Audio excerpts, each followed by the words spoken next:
जी बिस्मिल्लाहिर्रहमानिर्रहीम। अस्सलाम वालेकुम। क्या हाल है जनाब? सबके ठीक ठाक हैं, खैरियत से हैं? थैंक यू वेरी मच जनाब, आप सब ने संडे को टाइम निकाला है। अल्लाह ताला हमारी इस कोशिश और काविश को जो है वो कबूल करे और हमारी ये एफर्ट्स और सेक्रीफाइसेस जो हैं ये हमारे रिजल्ट के अंदर जो है वो कंट्रीब्यूट करें।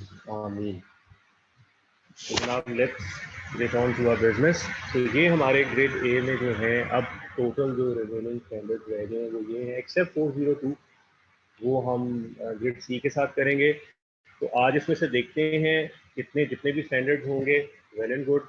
अगर कोई एक या दो स्टैंडर्ड रह गए वो हम कल करेंगे और कल ही इंशाल्लाह आई एम रियली होपिंग कि हम अपना जो लास्ट सेक्शन है हमारे सिलेबस का ग्रेड सी अदर एंगेजमेंट्स उसकी बात भी करेंगे। कल हम इंशाल्लाह वो भी स्टार्ट करेंगे। तो last part of our area other engagements, उसके अंदर ही हम रिव्यू, कंपाइलेशन, रिलेटेड सर्विसेज और अदर जो है एश्योरेंस एंगेजमेंट की बात करेंगे। कोड ऑफ प्रॉफिट गवर्नेंस भी हमने देखना है और दूसरी टाइप की एश्योरेंस एंगेजमेंट जो है वो हम देखेंगे इसमें। तो let's start with I S 550 और जहाँ जहाँ हमें मौका मिलेगा हम साथ साथ क्वेश्चंस भी कर रहे हैं। कुछ लास्ट क्वेश्चंस हैं, कुछ पास पेपर के क्वेश्चंस भी हैं। तो स्टार्ट करते हैं। आई एस 550 बहुत इंपॉर्टेंट स्टैंडर्ड है। इस लेवल पे भी अक्सर कुछ ना कुछ अफेयर हो जाता है इसमें रिलेटेड पार्टी, और आपको पता है और कहीं हो ना हो, बट ऑडिट रिस्क के क्वेश्चन में अगर एक कंपनी की काफ़ी रिलेटेड पार्टी हो तो ये भी एक रिस्क इंडिकेटर होता है। और रिस्क भी फ्रॉड रिस्क इंडिकेटर है, फ्रॉड रिस्क फैक्टर। क्योंकि हमने पढ़ा था those companies who have related parties they have a better opportunity to perpetrate fraud. तो फ्रॉड रिस्क फैक्टर में फ्रॉडुलेंट फाइनेंशियल रिपोर्टिंग में अपॉर्चुनिटी के अंदर रिलेटेड पार्टीज का होना जो है वो एक इंडिकेटर के तौर पे आई सी 240 ने हमें बताया है। तो आई एस ए 250 हमने स्टार्ट करना है, बट उससे पहले एक छोटी सी डायग्राम बनाते हैं आई एस ए 250 के हवाले से, सॉरी 550 के हवाले से। एक छोटी सी एक समरी है, फिर हम इसमें आते हैं। सो जनाब we are talking about related parties, types of 550। तो related party means related party relationships. RPR means related party relationships. Then related party transactions. So related party relationships and related party transactions.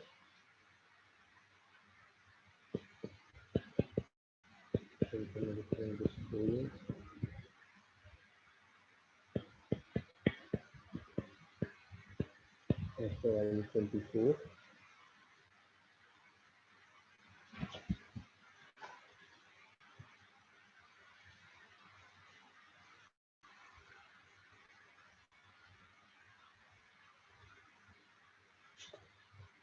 और एक मैं disclosure की list क्या बनाने लगा हूँ कि as per IS 24 related party transaction के डिस्क्लोजर्स क्या है।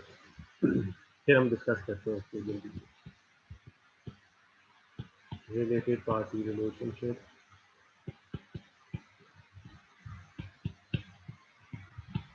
amount of transaction, balance,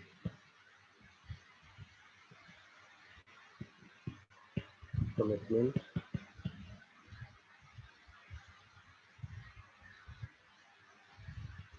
और guarantee,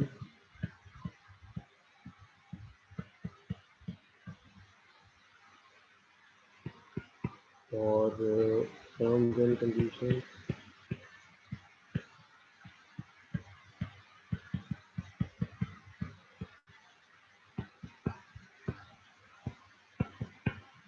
expense and provision, balance, transaction and balance.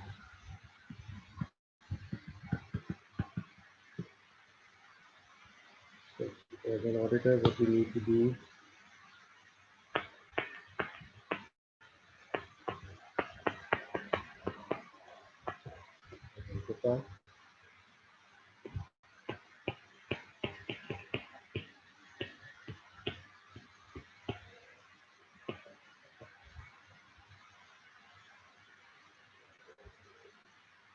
ये एक छोटी सी डायग्राम है।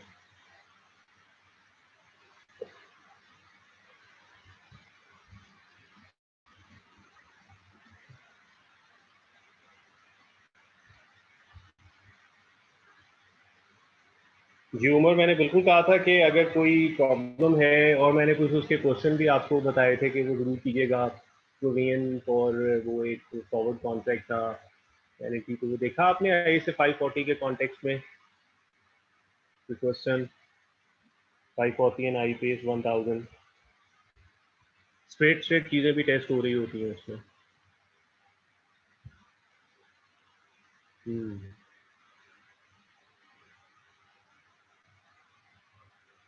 ये बहुत इंपॉर्टेंट दो डॉक्यूमेंट्स हैं, आईएसओ 540 एंड आईपीएस 1000। तकरीबन हर एग्जाम में कुछ ना कुछ इसकी टेस्टिंग जरूर हो रही होती है। चले चलते हैं, और भी क्वेश्चन आएंगे फिर बात भी करते हैं उनकी इंशाल्लाह। अभी हम जरा कंटिन्यू करते हैं। अच्छा जी, ये जरा जो हमने डायग्राम बनाई है जरा इसको देखते हैं। सबसे पहले as an auditor we must be knowing all the related parties of the company, कि जिस एंटिटी का हम ऑडिट कर रहे हैं उसकी रिलेटेड पार्टीज कौन कौन सी हैं। अभी मैं आपके साथ एक एक्टिविटी भी करूंगा रिलेटेड पार्टी को आइडेंटिफाई करने की, और वहाँ डेफिनेशन में देख लेंगे। But related party mean company के एसोसिएट्स, कंपनी के डायरेक्टर्स, डायरेक्टर के जो क्लोज रिलेटिव हैं उनकी कंपनीज, वो भी हमारी रिलेटेड पार्टीज हैं। तो सबसे पहले हमें पता होना चाहिए कि कंपनी की रिलेटेड पार्टीज कितनी हैं। और वो क्यों पता होना चाहिए? क्योंकि एक अकाउंटिंग स्टैंडर्ड है IS 24, जो ये कहता है कि एक कंपनी ने, एक एंटिटी ने अपनी जितनी भी रिलेटेड पार्टीज के साथ जो जो ट्रांजेक्शन की हैं उन ट्रांजेक्शन को डिस्क्लोज कीजिए। कोई एतराज़ नहीं है कि मत करें, फ्री अमाउंट पे ना करें, कम अमाउंट पे ना करें, ज़्यादा पे ना करें, कोई एतराज़ नहीं है। फ्री सर्विसेज दें, फ्री गुड्स ट्रांसफ़र कर दें, ज़्यादा पे कर दें, कम मार्जिन पे कर दें, लेकिन डिस्क्लोज करें। Let the users of the financial statement decide and ask the questions from the management at AGM. तो ट्रांसपेरेंसी जरूरी। तो एक अकाउंटिंग स्टैंडर्ड है रिलेटेड पार्टी ट्रांजेक्शन के डिस्क्लोजर का, जो कहता है कंपनी ने अपनी रिलेटेड पार्टी से जो जो ट्रांजेक्शन किए हैं उसको नोट्स टू दी अकाउंट के अंदर डिस्क्लोज करें। क्या डिस्क्लोज करना है? जिस रिलेटेड पार्टी के साथ ट्रांजेक्शन हुई है उस रिलेटेड पार्टी के साथ जो रिलेशनशिप है वो बताएं कि ये हमारी सब्सिडरी है, ये हमारी एक्सक्लूसिव टेकिंग है, ये हमारे डायरेक्टर्स हैं, ये हमारा प्रोविडेंट फंड है, ये हमारा ग्रेच्युटी फंड है, ये भी रिलेटेड पार्टी होती है। दूसरा, फिर जितने अमाउंट की ट्रांजेक्शन हुई है वो बताइए। 1 लाख रुपए की हमने डायरेक्टर की, एक स्टेशनरी शॉप है, डायरेक्टर की ओनर है, वो रिलेटेड पार्टी है, क्योंकि डायरेक्टर और उसके जो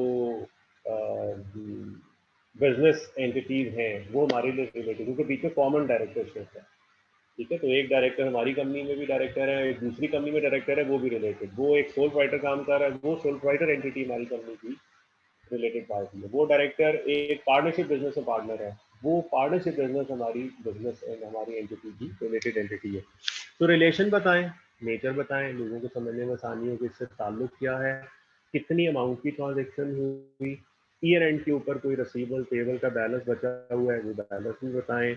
आपने उसके बिहाफ पे या रिलेटेड पार्टी ने आपके बिहाफ पे कोई कमिटमेंट की हुई है वो बताएं, कोई गारंटी दी हुई है या गारंटी ली हुई है बैंक से तो वो भी बताएं, ताकि पूरा एक्सपोजर और रिस्क जो है वो पता चले। फिर उसके बाद ये ट्रांजेक्शन जो हुई है रिलेटेड पार्टी से, इसकी टर्म्स कंडीशन क्या है, क्या मार्केट वैल्यू, मार्केट रेट पे हुई है, 10% डिस्काउंट पे हुई है, 10% ओवर प्रीमियम हमने चार्ज किया है, फ्री ऑफ कॉस्ट पे हुई है। तो एतराज कोई नहीं है कि ऐसा नहीं करना, ऐसे करना है, बस जो किया है, जिस जैसे किया है वो डिस्क्लोज करें। और उससे रेलेवेंट टू एक्सपेंस, अगर आपका एसोसिएट अंडरटेकिंग का कोई रिसीवेबल बैलेंस और आपने उसको प्रोवीन किया, प्रोवाइड फॉर किया है, जिस तरह वो डाउटफुल डेट्स होते हैं, तो वो भी अलग से बताएं। तो ये चीज़ें डिस्क्लोज करनी है। एज एन ऑडिटर हमारा कंसर्न सबसे पहले, हमें रिलेटेड पार्टीज की लिस्ट चाहिए होगी, हमें पता चले कंपनी की रिलेटेड पार्टीज हैं कितनी। और फिर इसके बाद हमने इंश्योर करना है कि अगर किसी रिलेटेड पार्टी से कोई भी ट्रांजेक्शन हुई भी है तो फिर हमने उसको कंफर्म करना है, चेक करना है कि उस रिलेटेड पार्टी ट्रांजेक्शन का डिस्क्लोजर एज पर IS 24 बना दिया गया है या नहीं बना दिया। तो ये हमारे दो मेजर उसके अंदर काम हो। With that background of knowledge, आइए ISA 550 के अंदर इंपॉर्टेंट चीज़ें नोट करते हैं, साथ साथ डिस्कस भी करते जाएंगे और फिर इसके क्वेश्चन भी करेंगे। तो सबसे पहले जनाब पैराग्राफ 2 है, और यहाँ पे हमें ये सिखाया जा रहा है कि रिलेटेड पार्टीज के होने की वजह से risk of material misstatement high होता है। क्यों होता है? ये 3 एग्जांपल्स दी गई हैं risk of material misstatement high होने की। तो गुड रिसोर्स कि जनाब बाज़ दफ़ा इतने एक्सटेंसिव कॉम्प्लेक्स रिलेशनशिप होते हैं, समझ ही नहीं आती कि रिलेटेड पार्टी। बाज़ दफ़ा इंफॉर्मेशन सिस्टम कंपनी ने ही आइडेंटिफाई नहीं किया होता तो फिर ऑडिटर के लिए मुश्किल है। बहुत सारी ट्रांजेक्शन फ्री ऑफ कॉस्ट पे हो रही हैं, तो पता कैसे चलेगा? वो फाइनेंशियल सिस्टम में तो रिकॉर्ड ही नहीं हुई थी। हमारी सब्सिडरी का प्लांट खराब हो गया, हमने अपने इंजीनियर भेजे, वो 10 दिन काम करके आ गए, सैलरी तो सारी यहाँ चार्ज हो रही है, सब्सिडी पे कुछ चार्ज ही नहीं किया, रिकॉर्डिंग ही नहीं होनी ना हमारे एंड पे ना उनके एंड पे, तो वो हो सकता है वो डिस्क्लोजर ओमिट हो जाए, इजी टू ओमिट, क्योंकि अमाउंट ही नहीं है ना। अब एज एन ऑडिटर ये हमारी रिस्पॉन्सिबिलिटी है चेक करें कि अगर ऐसी कोई ट्रांजेक्शन हुई है तो उसका डिस्क्लोजर आई, बेशक फ्री हो, दोनों कंपनियों को डिस्क्लोज करना है। हमारा प्लान खराब हुआ था, हमारे पेरेंट ने इंजीनियर भेजे और उन्होंने हमसे कोई सर्विस नहीं चार्ज की। इस तरह पेरेंट भी देगा कि हमारी सब्सिडी का प्लान खराब हुआ था, 10 दिन के लिए हमने अपने इतने इंजीनियर यहाँ भेजे and we did not charge anything to our subsidy. Paragraph 3 responsibility of auditor, ये मैंने आपको डायग्राम के थ्रू बता दी है। हमने आइडेंटिफाई करने हैं रिलेशनशिप और उसके बाद कंफर्म करना है और चेक करना है कि डिस्क्लोजर जो है वो I-24 के मुताबिक ठीक बन गए हैं या नहीं बने। नेक्स्ट है जी पैराग्राफ 5, और यहाँ वो आपको याद ध्यानी कराई जा रही है कि फ्रॉड रिस्क फैक्टर होता है ISA 240 में, क्योंकि इजी टू कमिट हो जाएगा, यानी कि वो अपॉर्चुनिटी ISA 240 के अंदर में लिखा है। फिर उसके बाद कुछ इनहेरेंट लिमिटेशंस ऑफ ऑडिट हैं, उसमें एक इनहेरेंट लिमिटेशन यानी हमसे रिलेटेड पार्टी से रेलेवेंट आइडेंटिफिकेशन मुश्किल है, ये इनहेरेंट लिमिटेशन है कुछ ऑडिट की। क्या बाज़ दफ़ा ये होता है कि मैनेजमेंट खुद भी अनअवेयर होती है रिलेटेड पार्टी से। फॉर एग्जांपल एक डायरेक्टर है, ठीक है, उसने किसी को बताया ही नहीं कि मैं साइड पे मैं एक स्टेशनरी शॉप डाली हुई उससे बिजनेस करता हूँ, और वैसे ही वो अपनी कंपनी में उस स्टेशनरी शॉप को वैसे इंट्रोड्यूस करा देता है कि यार ये अच्छी, कि मुझे पता चला है किसी से ये अच्छे रेट से किए हुए थे, तो हमारी महीने के 4-5 लाख की जो स्टेशनरी इससे खरीदा करें। वो उसने वो कॉन्ट्रैक्ट अपनी कंपनी को दिलवा दिया और किसी को पता ही नहीं कि इनफैक्ट वो उस डायरेक्टर की कंपनी है। तो बाज़ दफ़ा मैनेजमेंट को भी नहीं पता हो कि वो रिलेटेड पार्टीज है, तो ये एक इनहेरेंट लिमिटेशन है। और इनहेरेंट एक ये भी कि कोलूजन, कंसीलमेंट, मैनिपुलेशन बाय मैनेजमेंट सारे मिल जाएं तो भी मुश्किल होता है रिलेटेड पार्टी का बाज़ दफ़ा पता करना। इसलिए कहा जाता है आप प्रोफेशनल स्केप्टिसिज्म के साथ अच्छा ऑडिट करें। ऑब्जेक्टिव स्टेटमेंट मैंने आपको एक डायग्राम के थ्रू बता ही दी है, आप देख लीजिएगा। इसके बाद डेफिनेशन में एक खास डेफिनेशन रिलेटेड पार्टी, कि हमें कैसे पता चलेगा रिलेटेड पार्टी। I-24 वाली डेफिनेशन है, यानी related party as defined in applicable financial reporting framework. ये वो डेफिनेशन जो IS-20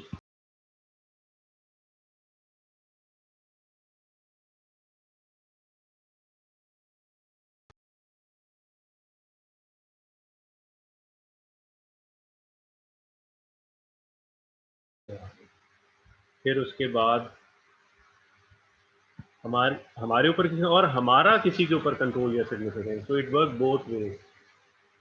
Some entity or person is having a control or significant influence over us and we are having a control or significant influence over other entities. तो वो दोनों front और back पे जो entities हैं वो दोनों रिलेटेड पार्टी है।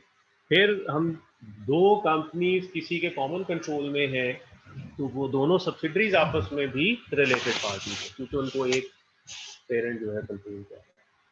फिर उसी तरह common controlling owners who are close family members, common key management, ये सारे भी इसके अंदर आ जाएंगे। और इसके साथ A5 भी मेंशन है। और A5 के अंदर हमें एक लिस्ट दी गई है, अच्छी लिस्ट है।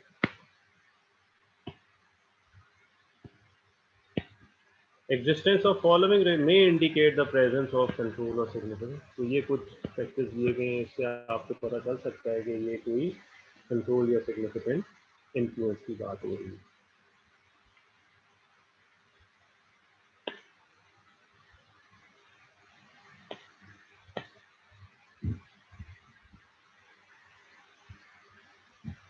नेक्स्ट वन है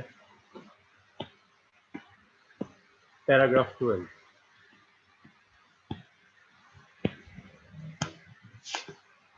सबसे पहले वी नीड टू, जिस तरह रिस्क से देखें, अब स्टार्ट हो गया वही रिस्क असेसमेंट के तौर पे, पहले रिस्क असेस करना है फिर रिस्पॉन्ड करना है।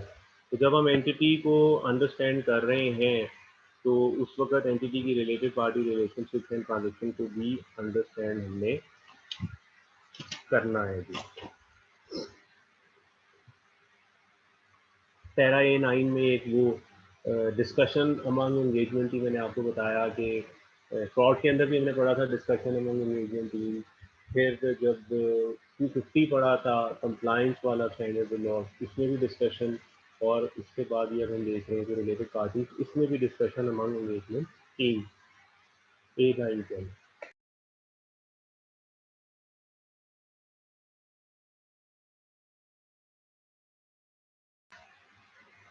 इसके बाद है पैराग्राफ 13, इंक्वायरी ऑफ मैनेजमेंट। हमें रिलेटेड पार्टी रिलेशनशिप्स को आइडेंटिफाई करने के लिए क्या क्या चीजें इंक्वायर करनी है management.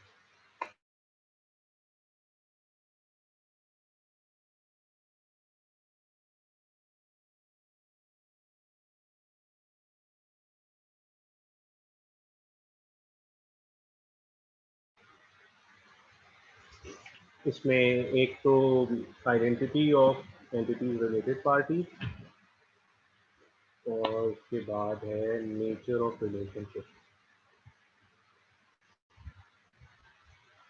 Whether the entity and transaction with the related party. तो देखें, एक ना अक्सर मिसकॉन्सेप्शन है। सपोज एक कंपनी की 20 रिलेटेड पार्टीज है, लेकिन उस कंपनी ने उन 20 रिलेटेड पार्टी से कोई ट्रांजैक्शन नहीं की ड्यूरिंग द ईयर, तो अंडर IS 24 कोई डिस्क्लोजर नहीं आएगा, क्योंकि डिस्क्लोजर ट्रांजैक्शंस का देना है, रिलेटेड पार्टी रिलेशनशिप की लिस्ट नहीं छापनी। लेकिन एज एन ऑडिटर हमें उन 20 रिलेटेड पार्टी का पहले पता होना चाहिए, ताकि हम इंश्योर करें कि इसके साथ कोई ट्रांजेक्शन नहीं हुई। तो फाइल में हमारे पास रिलेटेड पार्टीज की लिस्ट होनी चाहिए, और फिर इंश्योर करना है इन रिलेटेड पार्टीज के साथ जो जो ट्रांजेक्शन हुई है वो as per IS 24 transaction disclose हुई है या नहीं हुई। तो कंपनी कहेगी भाई हमारी तो कोई ट्रांजेक्शन ही नहीं हुई, तो कहेंगे ठीक है नहीं हुई, लेकिन हमें रिलेटेड पार्टीज की लिस्ट तो दीजिए ना। तो पहले आपके पास लिस्ट होना बड़ा जरूरी है, फिर आप इंश्योर करते हैं कि ट्रांजेक्शन हुई है या नहीं हुई, और अगर हुई है तो वो प्रॉपर्ली डिस्क्लोज है या नहीं है। हमने अदरवाइज वैसे वो लिस्ट नहीं कहीं देनी, ना IS 24 कहता है, ना कोई हमारी रिक्वायरमेंट है, बट वो एविडेंस के तौर पे जरूर होनी चाहिए। ये देखेंगे ना, अगला बड़ा इंपॉर्टेंट है, हमने इंक्वायर करना है मैनेजमेंट से and other with in the and perform risk assessment procedure. और उसके बाद बड़ी इंपॉर्टेंट चीज, अंडरस्टैंडिंग ऑफ कंट्रोल भी हमने लेने हैं। ये बड़ा इंपॉर्टेंट पैराग्राफ है। इसी से मैं लिंक यहाँ पे बना रहा हूँ कि सबसे पहले आप देखेंगे इसके लिए A15, और इसके साथ ही A17 से लेके 19, ये बड़ा इंपॉर्टेंट रीजन है।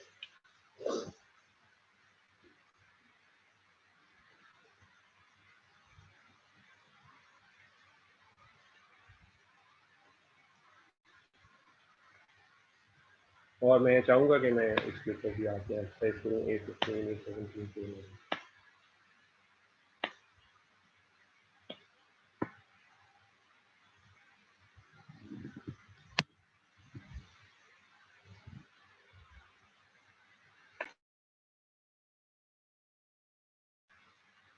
अच्छा जी, A15 में हमें बताया जा रहा है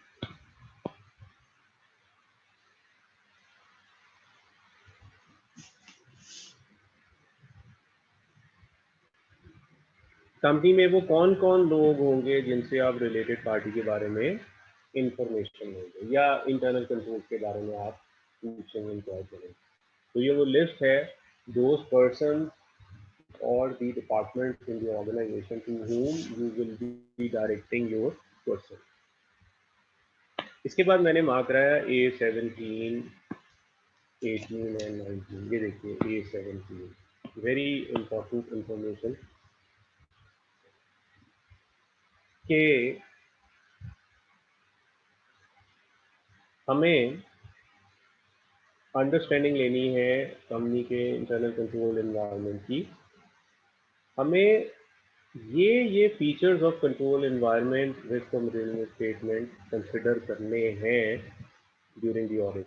तो ये देखें हमने, ये आप समझें A17, A18, A19, ये बेसिकली कंपनी के इंटरनल कंट्रोल हैं। देखिए कंपनी ने भी ये इंश्योर करना है कि वो IS-24 की कंप्लायंस करें। तो unless and until company itself knows the related parties, वो कैसे इंश्योर करेगी कि रिलेटेड पार्टी से ट्रांजेक्शन हो गई है या नहीं हो गई। तो कंपनी के लिए भी एक कंट्रोल सिस्टम बनाना बड़ा ज़रूरी है कि जब भी डायरेक्टर किसी दूसरी कंपनी में डायरेक्टर बने अपना बिजनेस करे तो कंपनी को उसका पता हो। तो कंपनी के अंदर reporting mechanism, register of members, register of related parties, बड़ा क्लियर चीज़ें होनी चाहिए। तो देखें यहाँ पे वही, अब ये कंपनी के इंटरनल कंट्रोल्स की बात हो रही है कि internal control, internal ethics code होने चाहिए। वो सारे एम्प्लॉय पर्सन को पता होना चाहिए कि हमने बताना है, रिपोर्ट करना है। Policies and procedure for open and timely disclosure of interest, director को बताना चाहिए कि जनाब ये जो स्टेशनरी कंपनी है इसमें मैं 50%, ये जो स्टेशनरी शॉप जहाँ से आप चीज़ें लेते हैं मैं 50% का यहाँ पे पार्टनर हूँ। तो कंपनी में ऐसी पॉलिसी प्रोसीजर होनी चाहिए, क्लियर कट। ये सब इंटरनल कंट्रोल्स हैं जिसकी अंडरस्टैंडिंग ऑडिटर ने लेनी है। पहले ऑडिटर ने एंटिटी और इंटरनल कंट्रोल को समझना। इसी तरह ये चीज देखिए, controls over related party relationship within some entities may be deficient for reason. अब वो कह रहा है क्यों ये कंट्रोल जो है वीक हो सकते हैं कंपनी जो है। ये सारे इंटरनल कंट्रोल्स की बात हो रही है। और फिर इसी तरह A19 fraudulent financial reporting often involve management override of control।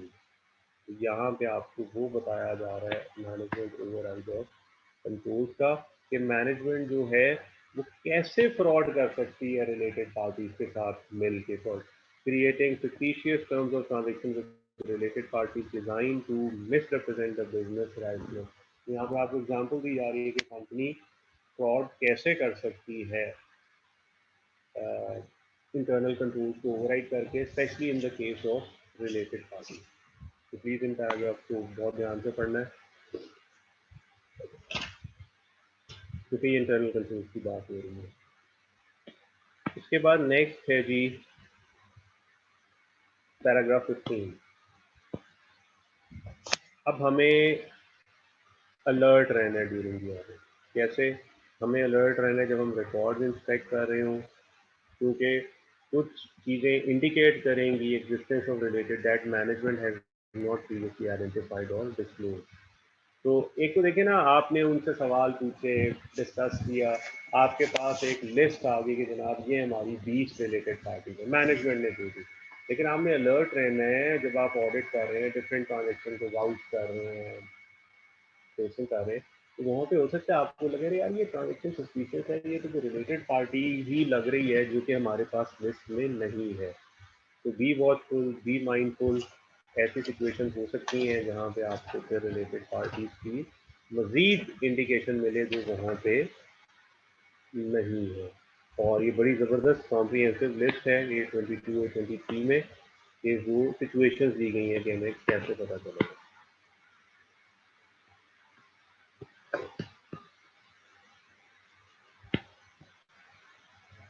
For example कैसे पता चलेगा, एग्जाम्पल दी गई है।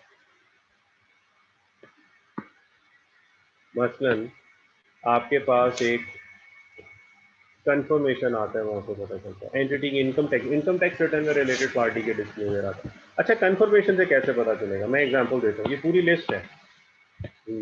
वैसे आपने एक बैंक को कंफर्मेशन भेजा और बैंक कंफर्मेशन रिप्लाई आया, तो उन्होंने बताया कि इस कंपनी ने ये लोन लिया हुआ है, इतनी अमाउंट है, वो हमने मैच कर लिया आउटस्टैंडिंग की, ये टर्म्स कंडीशन है। वहाँ पे गारंटी वाला कॉलम था, वहाँ पे गारंटी और कोलेटरल की बात हुई, पता चला कंपनी ने लोन लेने के लिए अपने फिक्स एसेट जो है उन पे चार्ज क्रिएट कराया हुआ आपने कहा, ठीक है वो नोट आ रहा है। साथ ही नजर आया कि पर्सनल गारंटीज ऑफ डायरेक्टर्स ठीक है, और साथ ही नजर आया personal guarantee of ABC company. ABC ये कौन है भाई? इसका तो हमने कोई नाम ही नहीं सुना। तो यानी कंपनी को बैंक से लोन देने के लिए एक एबीसी कंपनी ने गारंटी दी हुई है। अब आपका शक जाएगा, ये एबीसी कंपनी जाहिर है कोई कंपनी की रिलेटेड एंटिटी होगी ना, कोई गारंटी देता है किसी के ब्याह पे, यानी तो नहीं चलते फिरते।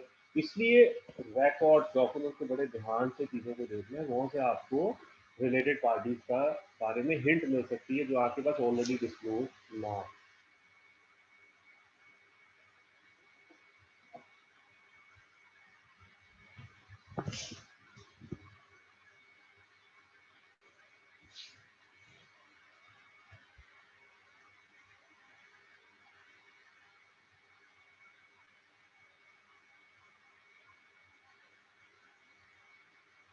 हाँ जी, जाहिर है ये जो बात कह रहे हैं रिपोर्ट का मॉडिफिकेशन है, अगर चीज़ें सही नहीं है, सफिशिएंट अप्रोप्रिएट ऑडिट एविडेंस नहीं मिल रहा, लिमिटेशन ऑन स्कोप है, तो फिर जाहिर है उस हर चीज़ का इम्पैक्ट अल्टीमेटली रिपोर्ट पे है। या वो डिसएग्रीमेंट्स होते हैं या लिमिटेशन होते हैं, आपको रिकॉर्ड नहीं मिल रहा, इंफॉर्मेशन नहीं मिल रही, आपको पता नहीं चल रहा चीज़ों का, तो फिर वो लिमिटेशन, तो जाहिर है हर चीज़ का इम्पैक्ट 240 250 550 जो हम पढ़ रहे हैं, हर चीज़ का इफेक्ट फिर अल्टीमेटली ऑडिट रिपोर्ट के ऊपर जाएगा। अच्छा, इसी तरह A22 और फिर A23 भी उसी से रेलिवेंट है कि डॉक्यूमेंट्स और रिकॉर्ड्स को देखते हुए हमें अलर्ट रहें। एग्जाम्पल इसमें दीजिए हैं, रिलेटेड पार्टी आपको मिल सकती हैं जो चीज़ें ठीक ना हो। और मेन पैराग्राफ में इटसेल्फ भी वो कुछ पॉइंट्स आपको दे रहा था कि इन चीज़ों को खास तौर से देखें। Bank and legal confirmation, minutes of meeting of share holders and और दूसरे और पीछे उसने एक लॉन्ग लिस्ट भी दे दी। अब एक और बड़ी इंपॉर्टेंट टर्म यूज होती है ऑडिट में, अगर ऑडिटर आइडेंटिफाई करे significant transaction outside the entities normal course of business, एक इम्पॉर्टेंट टर्म है, significant transaction outside entities normal course of business. तो फिर हमें ऑडिटर से कुछ मैनेजमेंट से कुछ सवाल जो हैं वो पूछने हैं। अच्छा, इसके साथ ही ना मैं लिंक बना रहा हूँ 16 पैराग्राफ का प्लस 23, ये मिला के ही हम पढ़ते होते हैं। अभी ये 22 देखते हैं और साथ ही हम देखेंगे A25। सबसे पहले आपका सवाल होगा ये कौन सी ट्रांजेक्शन होती है जो outside entities normal course of business होती है? तो इसका जवाब A25 में है, इसमें हमें पूरी एग्जाम्पल्स बना के बता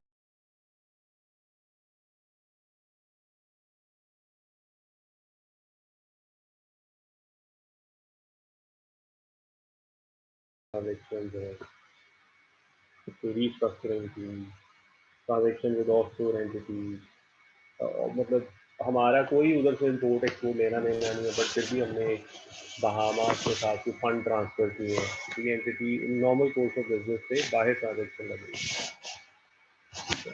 और इसी तरह कुछ और एग्जाम्पल भी यहाँ पे।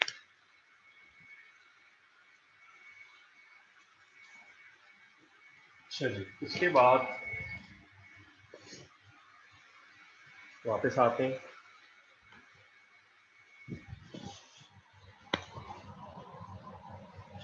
अभी ये 23 आता है, तो सॉरी मेन पैराग्राफ 23 आता है, तो उसके साथ मजीद बात भी करते हैं, बीच में पहले हम बाकी चीज़ें भी मार्क करते जाए।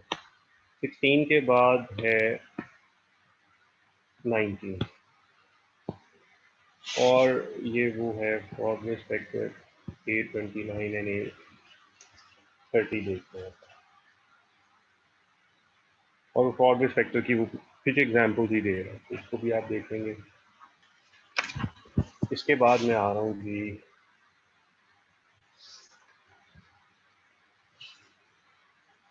Para 22। If auditor identifies related party significant related that management has not previously identified or disclosed, very important। यानी एक तो लिस्ट दे दी ना 20, उन्होंने मैनेजमेंट ने खुद दे दी, हमने चेक भी कर लिया, उसके बाद हमें कोई थ्रू रिकॉर्ड और इंफॉर्मेशन जो स्टैंडर्ड ने बताए हैं वो देख के हमें कोई नई रिलेटेड पार्टी भी कंफर्म हो जाती है, नज़र आ जाती है, हिंट मिल जाता है जो कि उस रिलेटेड पार्टी की लिस्ट में नहीं है, तो फिर क्या करना है? सारी टीम को कम्युनिकेट करें, मैनेजमेंट से रिक्वेस्ट करें कि ये तो इसके साथ जितनी ट्रांजैक्शन है, क्योंकि वो तो आपने आइडेंटिफाई नहीं की थी, उस पर डिस्क्लोजर भी नहीं बनाए होंगे, उस पर डिस्क्लोजर्स बनाइए, रीज़न जाने क्यों मैनेजमेंट के कंट्रोल्स आइडेंटिफाई नहीं कर सके, सब्सटेंटिव प्रोसीजर्स लगाइए। एक लिस्ट दी गई है ये 36 में प्रोसीजर्स लगाने के हवाले से, मतलब A36 में बाकायदा तौर पे सब्सटेंटिव प्रोसीजर्स की लिस्ट है जो आपने अप्लाई करने हैं वहाँ पर। और उसके बाद इस रिस्क को इन आइसोलेशन ना देखें, एक पार्टी सामने आ गई, पता नहीं ऐसी और कितनी होंगी, तो वो भी करें। और अगर हमें लगे कि ये सब इंटेंशनल है तो फिर इसका स्ट्रिक्ट एक्शन है, फ्रॉड, अल्टीमेटली विड्रॉल भी हो सकता है। दिस एन इम्पॉर्टेंट पैराग्राफ के what if auditor identify related party जो कि ऑडिटर को पहले आइडेंटिफाई नहीं करके बताई गई थी। ये वो पैरा 23 है जो मैंने कहा था कि अगर हमें significant related party outside normal course of business, तो फिर ऑडिटर ने क्या करना है? Respect the underlying contract agreement, terms of transaction, that transaction have been appropriately accounted for and disclosed, और उसके बाद है obtain other evidence।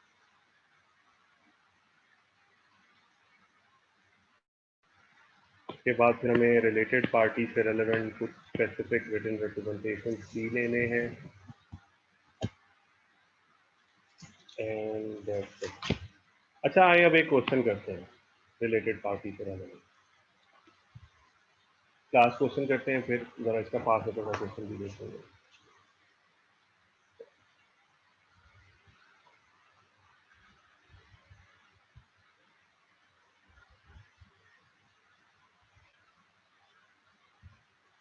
थोड़ा सा इसको जूम इन कर लेते हैं।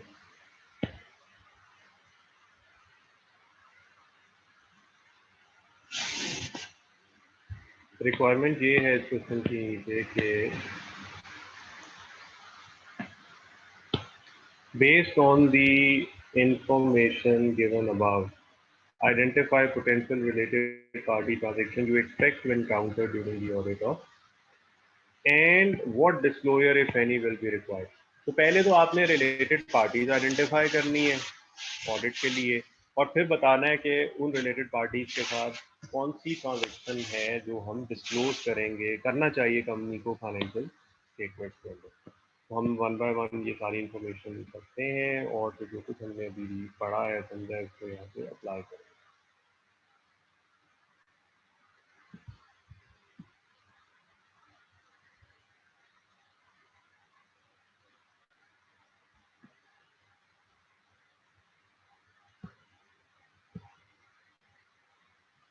अच्छा जी, so you are the senior in charge of the audit of AB Dryden Company for the year ended 31st May 2001. Details of AB Dryden Company and other companies are given below। तो हम इस company का audit कर रहे हैं, AB Dryden Company। It's a building company formed by Mr. Arthur Dryden and his brother Bertrand। AB Dryden Company has issued share capital of 500 ordinary 1 rupee shares owned as shown below। सबसे पहले mister Arthur Dryden हैं जिनके पास हैं इस company के 210 shares, and he is the founder and director of the company and he owns 42%। क्या ख्याल है, mister Arthur Dryden AB Dryden company की रिलेटेड पार्टी है या नहीं है? रिलेटेड पार्टी है। Reason being, reason being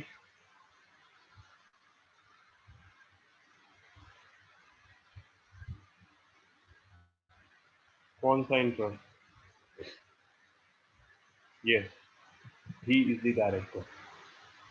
director alone is sufficient. एक शेयर भी ना होता, डायरेक्टर होते तो रिलेटेड पार्टी है। तो because he is the director, key management person है, जो I-24 में टर्म यूज होती है। और director is suppose to have key, is a key management person. उसके बाद है जी मिस्टर बर्ट्रैंड राइलिंग। इसके पास है 22% शेयर और ये भी डायरेक्टर है। फॉर द सेम रीजन ये भी रिलेटेड पार्टी हो गया डायरेक्टर होने की वजह से।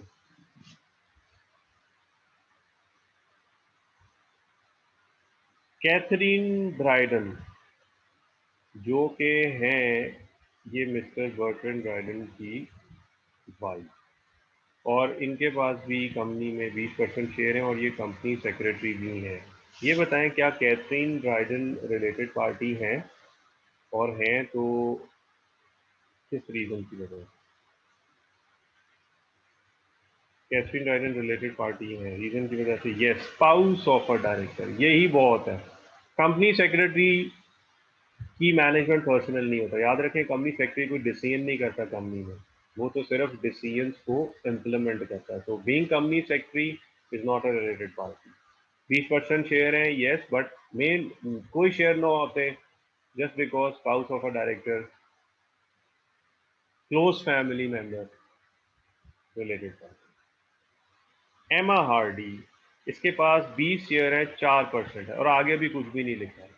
इस इंफॉर्मेशन की हद तक क्या एमा हार्डी एबी ड्राइडन कंपनी की शेयर होल्डर तो हैं 4%, क्या रिलेटेड पार्टी कंसिडर होंगी? नहीं। नंबर वन, क्योंकि एक तो ये कोई फैमिली की कोई इंफॉर्मेशन नहीं है, फैमिली भी नहीं है, और इनके पास नंबर ऑफ शेयर जो हैं वो 20% या उससे ज़्यादा भी नहीं है। तो आपको पता है 20% से सिग्निफिकेंट इन्फ्लुएंस जो है वो स्टार्ट हो जाता है, तो वो भी नहीं है। एंड्रयू मरे, इसके पास 12% शेयर है और ये भी डायरेक्टर है। क्या ख्याल है, एंड्रयू मरे जो है ये है related party? Yes, related party है because he is a director.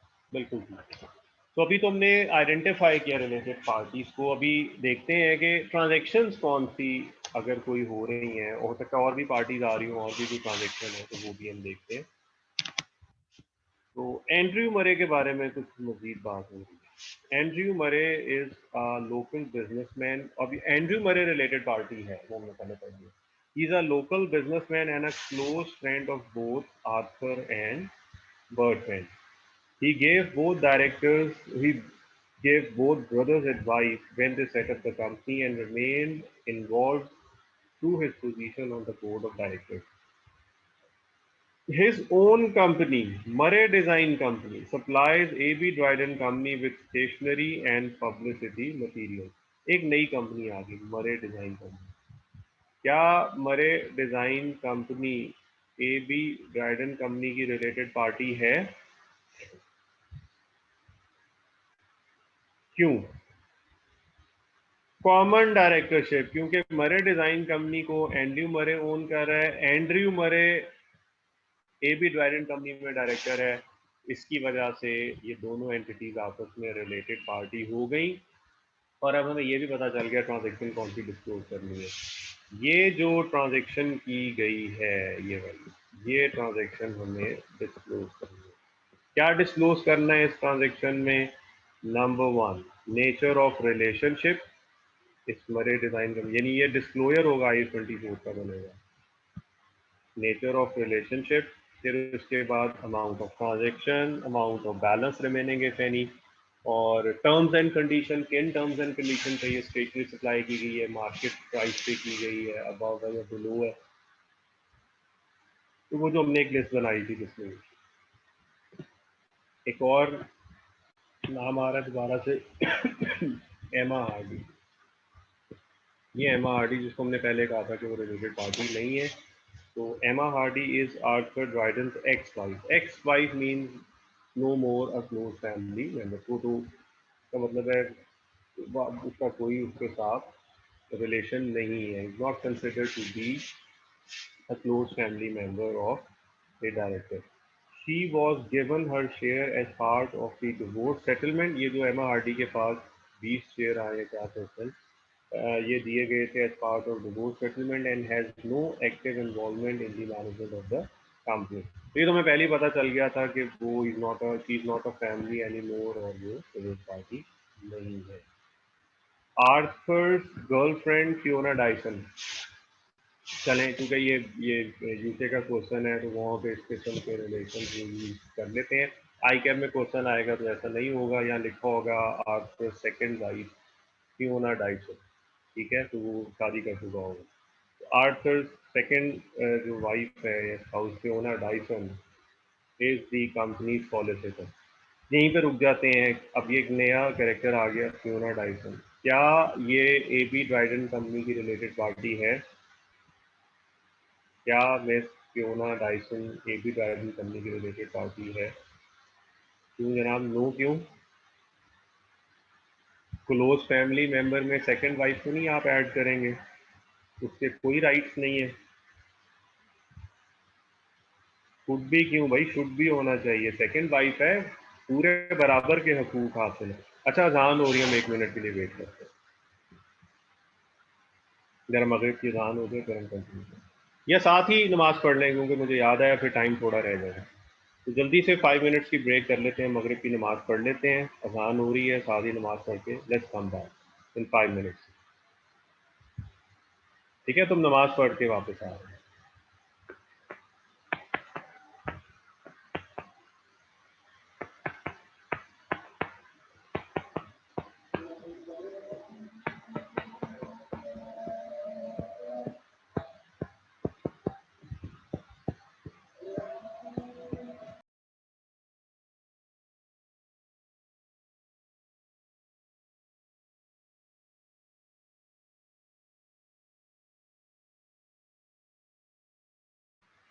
Ji, welcome back.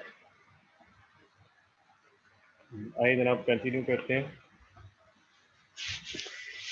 तो फियोना डाइसन हमने का रिलेटेड पार्टी है, इनके साथ कौन सी ट्रांजैक्शन डिस्क्लोज करनी है वो भी हम देखते हैं। अगर इसका कंपनी में कोई रोल है, कोई मॉनेटरी नॉन मॉनेटरी कुछ सर्विसेज प्रोवाइड हो रही है इस company, she is company solicitor and she is responsible for drawing up and reviewing all key building and other contracts, and frequently attend board meetings so that she could explain the terms of a particular contract to the director.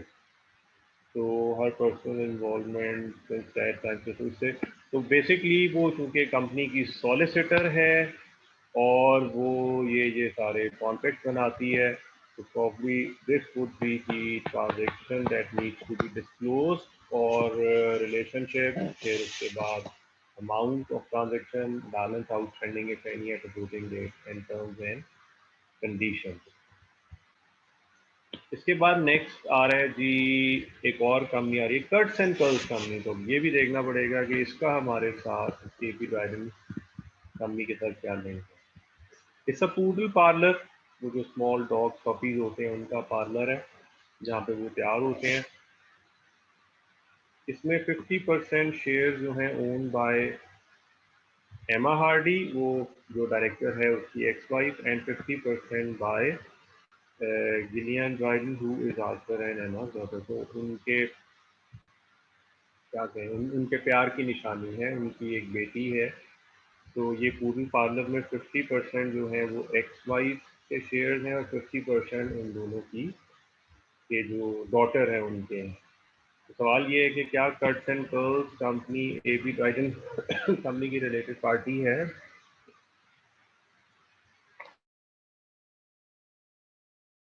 जनाब,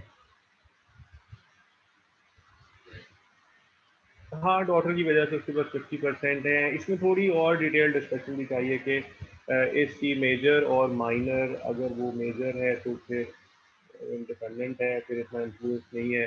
हाँ, अगर वो minor है, she still not 18 yet, तो जाहिर है फिर वो पेरेंट के साथ ही लिंक होती है, तो फिर वो फाउंडर की बेटी तो है, तो वो उन्होंने नहीं बताया। तो yes, may be, could be. Disclose क्या करना पड़ेगा अगर ये रिलेटेड पार्टी हुई? तो हाँ जी होगी तो पता चलेगा हमें, वरना हम कैसे आइडेंटिफाई करेंगे रिलेटेड पार्टी। तो I-24 and IC-550 they both go hand in hand. Cuts and curls operates from premises owned by ABD for which it pays rent at normal market rate. तो इस पार्लर, ये parlour company के premises बना हुआ है और company उससे rent charge करती है, तो फिर ये रेंट की अमाउंट और ये टर्म्स एंड कंडीशन के नॉर्मल मार्केट रेट के ऊपर है, ये डिस्क्लोज करना पड़ेगा। और देखें एज एन ऑडिटर फिर हमें ये टर्म्स एंड कंडीशन भी चेक करनी पड़ेंगी बाकी नॉर्मल मार्केट रेट है भी कि नहीं, क्योंकि कंपनी जो जो कुछ लिख रही होगी टर्म्स एंड कंडीशन में उसके अंदर वो डिस्क्लोज करना तो है, तो साथ चेक भी करना पड़ेगा।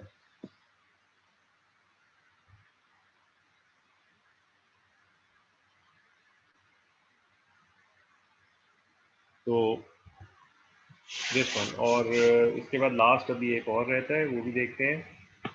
पोप ड्राइडन रूफिंग कंपनी, इसका अब हमारे साथ क्या लिंक है। It's a roofing company owned 60% by AB Dryden Company and 40% by Ian Pope, who is the managing director. तो आई गेस यहीं से बात मेरे ख्याल क्लियर हो जाती है कि पोप ड्राइडन कंपनी हमारी रिलेटेड पार्टी है, हमारी रिलेटेड पार्टी है, यस, क्योंकि ये तो हमारी सब्सिडरी है, हमारा तो इसके ऊपर कंट्रोल है, ये तो हमारी सब्सिडरी है, हमारा इसके ऊपर कंट्रोल है। और 40% जो है वो ईएन पोप। अच्छा, मेरा सवाल ये है कि क्या मिस्टर ईएन पोप हमारे लिए एबी ड्राइडन कंपनी की रिलेटेड पार्टी में आएंगे? ईएन पोप जो है हमारी सब्सिडरी में डायरेक्टर है, तो क्या सब्सिडरी का डायरेक्टर पेरेंट कंपनी की रिलेटेड पार्टी होगा? What do you guys think?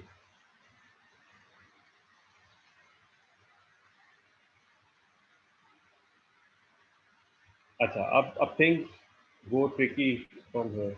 अगर तुम ग्रुप अकाउंट बना रहे हो ना, कंसोलिडेटेड अकाउंट जिसमें पेरेंट प्लस सब्सिडरी, तो फिर ये बहरहाल ग्रुप के की मैनेजमेंट पर्सनल में आएंगे। सब्सिडी का डायरेक्टर है, जाहिर है ग्रुप के पॉइंट ऑफ व्यू से तो की मैनेजमेंट पर्सनल में आएगा। बट खाली अगर हम parent company AB Dryden company के अकाउंट बना रहे हैं, तो उसमें सब्सिडरी के डायरेक्टर का हमारे पेरेंट के साथ कोई लिंक नहीं है। तो ग्रुप के साथ है बट सेपरेट के साथ नहीं, सेपरेट के साथ नहीं, मतलब थिंक ये वो है, ग्रे एरियाज हैं जहाँ पे आइदर वे पे जा सकते हैं। आइदर के क्या जो हमारी एसोसिएटेड कंपनीज हैं उनके डायरेक्टर भी हमारे लिए रिलेटेड पार्टी है यानी, और उनकी कंपनी इतना डीप डाउन शायद नहीं। मेन कंपनी के डायरेक्टर्स और उनकी आगे जो डायरेक्टर्स की जो आगे कंपनीज हैं वो तो उसके अंदर आएंगी।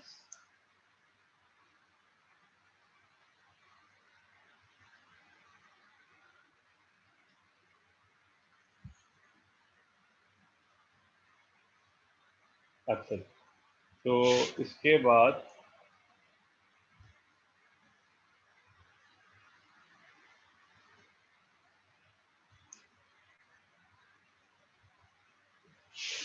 अब ये करते क्या है जी, Pope Dryden roofing company carries out regular work for AB and also does roofing work for local customer. तो ये जो रेगुलर वर्क है, जाहिर है ये Arthur Dryden is director of Pope Dryden roofing company and Catherine Dryden is the company secretary और legal work perform by owner ICT. तो point ये कि जब हम अब देखें, ये सब्सिडरी पेरेंट को सर्विसेज देती है, हमने कहा ये रिलेटेड पार्टी है और ये जो सर्विसेज देती है इसका डिस्क्लोजर देना है। लेकिन जब हम ग्रुप अकाउंट्स बनाएंगे, consolidated financial P plus S, तो ये तो एक सिंगल इकोनॉमिक एंटिटी है। तो फिर ये जो एस पी को सर्विस दे, अब तो ये एक सिंगल ग्रुप है ना, तो ये तो फिर रिलेटेड पार्टी नहीं हुई। जब ग्रुप अकाउंट्स बनाते हैं तो फिर ग्रुप के पॉइंट ऑफ व्यू से रिलेटेड पार्टी देखते हैं। अब ये जो दो अंदर सेपरेट एंटिटीज हैं, ये they are considered to be part of one company. आपको वैसे पता है इंटर ग्रुप ट्रांजेक्शन एलिमिनेट हो जाती हैं, उसमें रिलेटेड पार्टी नहीं होगी, ये जो उसमें रिलेटेड पार्टी ट्रांजेक्शन नहीं है, क्योंकि वो तो एक ही कंपनी कंसिडर होती है। तो ग्रुप के पॉइंट ऑफ व्यू से फिर ग्रुप की रिलेटेड पार्टी को, so from group point of view this is not a related party transaction, it will be eliminated, but from parent company's point of view this is a related party and related party transaction. हाँ ठीक है। अच्छा अब आए हम very quickly इसका एक और क्वेश्चन भी देखते हैं। मैं चाहूँगा हम वो क्वेश्चन देखें पास पेपर में और फिर थोड़ा सा इसको हाईलाइट भी करते हैं।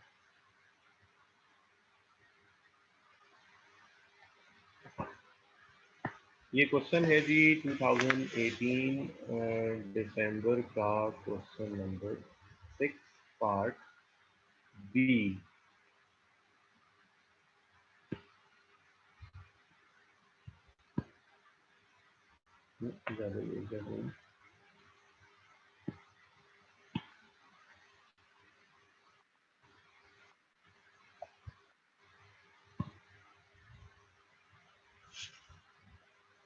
अच्छा तो ये है 2018 दिसंबर 6 बी 5 मार्क्स, थोड़े मार्क्स हैं बट बाज दफ़ा 48 और 50 में ऐसे ही 5 नंबर के क्वेश्चन में 1-2 नंबर लेने से हमारा 6 महीने जो है वो लग जाते हैं। रिक्वायरमेंट है highlight what controls would you expect to be present in company for related party transaction. You have been assigned the area of related parties in the audit of financial statements of a listed company where there are significant related. What controls trigger होना चाहिए। ISA 550 में controls के बारे में कुछ list दी गई है और इसका आंसर आपको मिलेगा मिला के पैरा 14 प्लस A15 प्लस वो जो मैंने एक सेट बनाया A17 से A9। देखिएगा इन पैराग्राफ को सोल्यूशन में कैसे यूज किया। अब ये स्ट्रेट फॉरवर्ड क्वेश्चन है। अच्छा,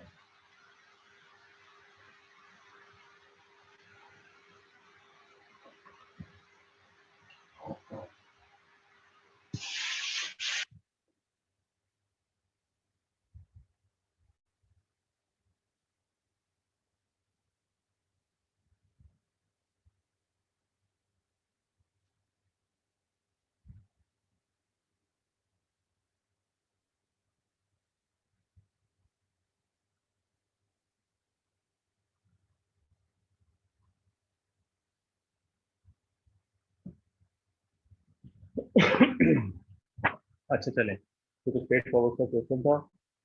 एक और क्वेश्चन देखिए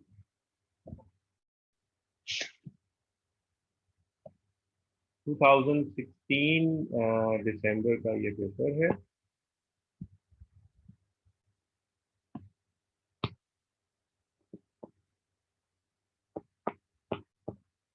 इसमें देखें वो मैंने कहा एक ना एक क्वेश्चन ऐसा जरूर होता है क्लासिक रिक्वायरमेंट है। क्लासिक रिक्वायरमेंट है एक क्वेश्चन इसका तो जरूर है।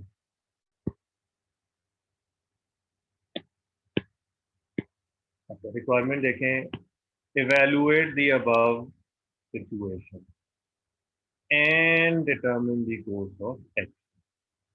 तो 1+1 अब देखें एक वो कह रहा है reporting implication are not required.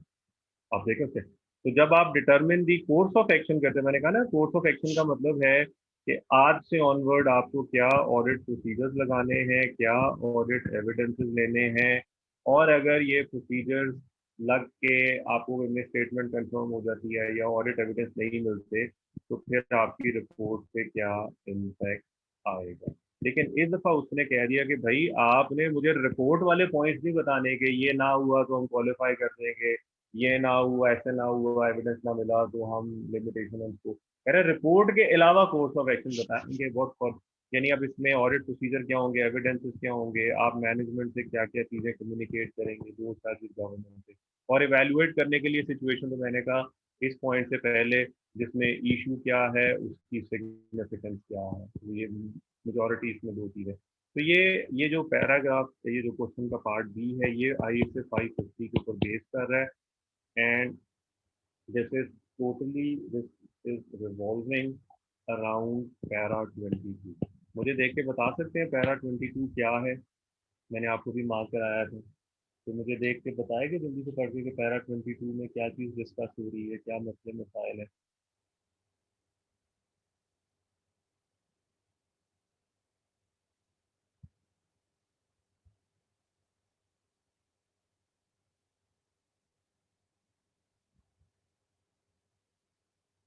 हाँ, अब देखें, बिल्कुल सही। जरा मैं ये रीड करता हूँ सिचुएशन, कैसे एग्जामिनर ने उसको एक सिनेरियो में। During the year MEL has sold one of the building to Natasha Private Limited NPL at a loss of rupees 20 million. The building was purchased at a cost of rupees 80 million 7 years ago and was depreciated at 5% per annum on straight line basis. Minutes of the meetings of board of directors at which the sale was approved indicate that a director in MEL holds 20% shares in NPL. However, minutes also indicate that he did not vote on the transaction due to conflict of interest. तो ये जो है कि उसके 20% share है, this indicate a related party transaction. तो ऐसी सूरत में हमने क्या करना है, कोर्स ऑफ एवेल्युएट करना है। अगर मैं एक नज़र आपको वो एवेल्युएशन वाली पॉइंट में आपको लेके जाऊँ, ये 7B के अंदर, तो आप देखेंगे जिसका हमने पहले भी लास्ट टाइम बात की थी,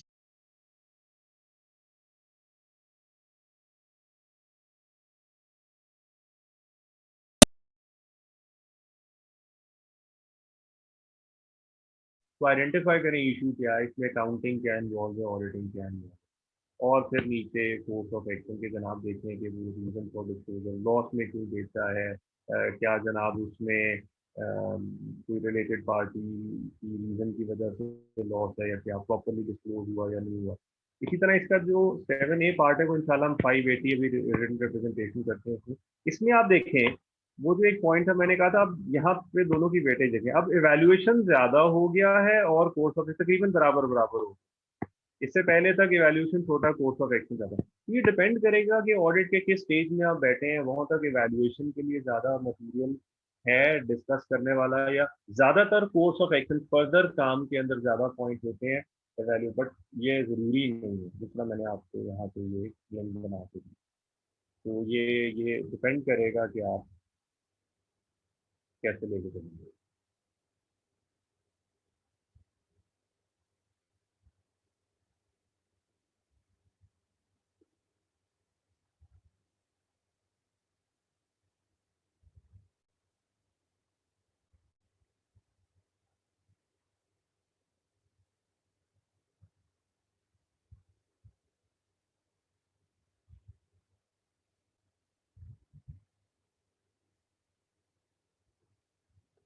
चलें, एनी हाउ, तो this concludes our discussion on ISA 550। और अगला अब हम ISA 580 में ही हम जाने लगे हैं, जो कि है रिटर्न रिप्रेजेंटेशन।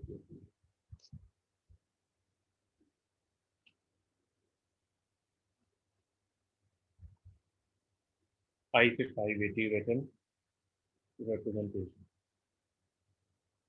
नॉर्मल सा स्टैंडर्ड है, लेकिन इसमें कुछ टेक्निकल चीज़ें हैं जिसका हमें ध्यान रखना है। एग्जाम में कहीं ना कहीं अगेन किसी न किसी एंगल से जो है इसकी भी एग्जामिनर जो है टेस्टिंग कर लेता है।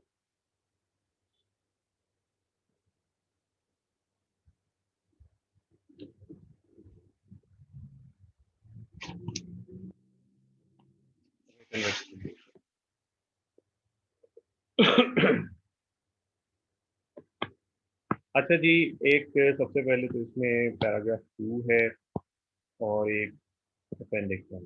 यहाँ पे ना पूरी एक लिस्ट मौजूद है कि आपको पूरे आईसास के अंदर वो कौन कौन से आईसास हैं जो आपको स्पेसिफिकली कुछ रिप्रेजेंटेशन लेने के लिए रिक्वायर करते हैं, यानी स्पेसिफिक पॉइंट के ऊपर। यानी देखें, ISA 240 में पैराग्राफ 40 है, वो उसके अंदर लिखा हुआ है कि कोर्ट के केस में आपने कौन कौन सी रिटन रिप्रेजेंटेशन लेनी है, और and it's not a matter of choice, they are must. जो जिस स्टैंडर्ड में लिखा है रिप्रेजेंटेशन लेनी है वो लेनी है, not a matter of choice. और ज़्यादातर आप देखेंगे वो स्टैंडर्ड होंगे जहाँ रिप्रेजेंटेशन लेनी है, जहाँ पे रिस्क हाई होता है, जहाँ पे इंफॉर्मेशन मैनेजमेंट के पास ज़्यादा होती है, when management is privy to the info. यानी ये वो मैटर्स हैं, इन स्टैंडर्ड्स पर अगर आप नज़र डालें, इन मैटर्स में मैनेजमेंट का रोल ज़्यादा है। यानी ऑडिटर जितनी मर्जी कोशिश कर ले, लेकिन बहरहाल एक्चुअल फैक्ट्स का नॉलेज अगर अल्लाह ताला के बाद किसी को है, तो that should be management and those are different. इसलिए कहा जा रहा है अपना काम भी करें और मैनेजमेंट एंड दोज आर जो गवर्नेंस से कुछ चीजें लिखवा भी लें, क्योंकि अगर किसी चीज का नॉलेज है ज्यादा अच्छा तो वो मैनेजमेंट है, जैसे फ्रॉड है, नॉन कंप्लायंस है, मिस स्टेटमेंट्स है, ऑडिट एविडेंस, अकाउंटिंग एस्टिमेट, अभी पढ़ा related party, subsequent event, going concern, comparative audit, वो जो अदर इंफॉर्मेशन है। तो ये वो चीज़ें हैं जहाँ पे मैनेजमेंट, तो ये एक लिस्ट है जो हमें बहरहाल गाइड करती है कि वो स्पेसिफिक इश्यूज पे कौन कौन सी रिप्रेजेंटेशन है जो लेनी होती है। फिर हमें जस्ट यहाँ पे कहा जा रहा है रिटन रिप्रेजेंटेशन भी एक ऑडिट एविडेंस है, लेकिन साथ ये भी बताया जा रहा है they do not provide sufficient approach on their own about any of the matter. तो ऑन देयर ओन नहीं है, ज़्यादातर वो सपोर्टिव रोल है इनका, यानी हम in addition to our procedure, यानी जो भी हमें हमने लिस्ट पढ़ी ना, उन लिस्ट में स्टैंडर्ड में कहीं ये नहीं लिखा 240 में कि कुछ भी ना करो बस रिप्रेजेंटेशन ले लो, 250 में कुछ भी नहीं, वो कहता है अपना काम भी करें और रिप्रेजेंटेशन भी लें। रिप्रेजेंटेशन ही नहीं लेनी, रिप्रेजेंटेशन भी लेनी, यानी अपना काम भी करना है और अपने ऑडिट एविडेंसेस को सपोर्ट करने के लिए आपने रिप्रेजेंटेशन भी लेनी है।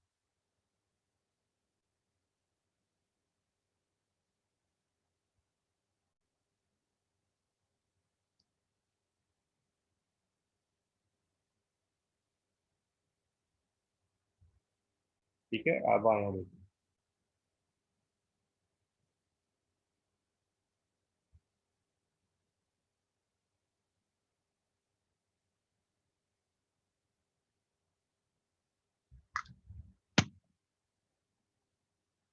नेक्स्ट पेज पे आते हैं। पैराग्राफ 7 में एक छोटी सी डेफिनेशन है रिप्रेजेंटेशन की, ये देख लीजिएगा। और उसके बाद अच्छा, अब आए written representation about management responsibility, preparation of finance, ये रिप्रेजेंटेशन लेना लाजमी है, यानी और आपको याद है जब हम शुरू में ऑडिट एंगेजमेंट लेटर उसमें भी मैनेजमेंट को रिमाइंड कराते हैं कि प्रिपरेशन ऑफ फाइनेंशियल स्टेटमेंट्स आपकी रिस्पॉन्सिबिलिटी है, तो ये रिप्रेजेंटेशन हम उनसे शुरू में ही लिखवा लेते हैं, क्योंकि बहरहाल it is the responsibility of management and they must acknowledge and they must give a written representation क्या we acknowledge it is our responsibility.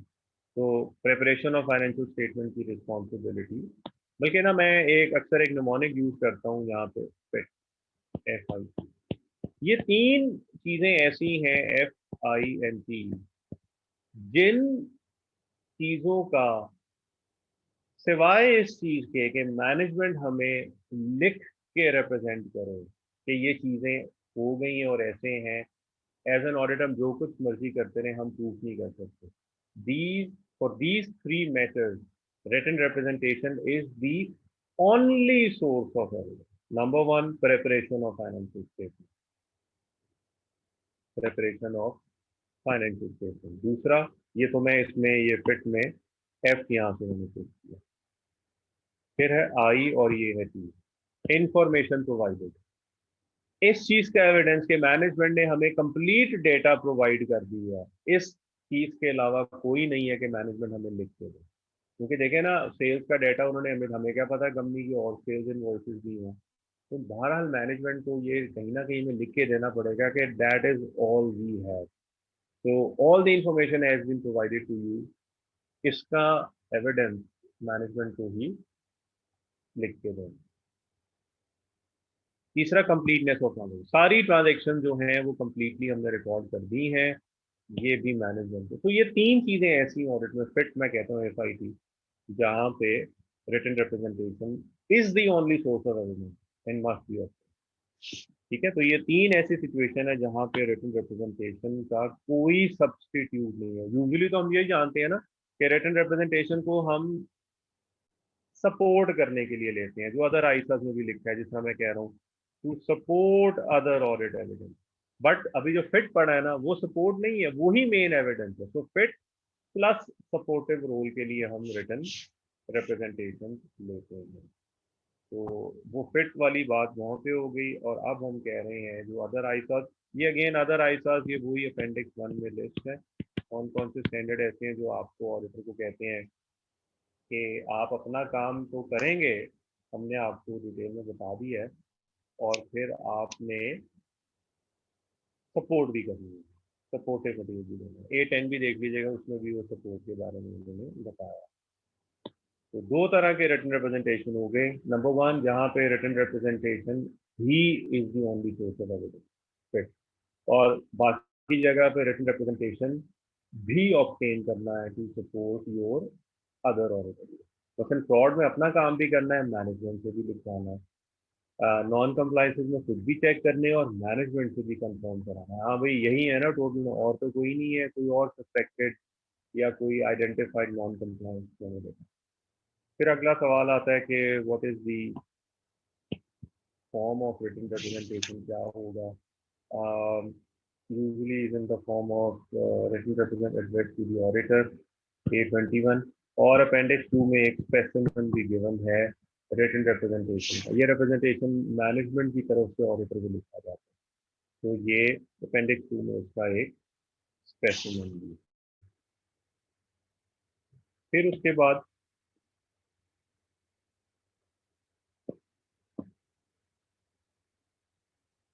अगला सवाल,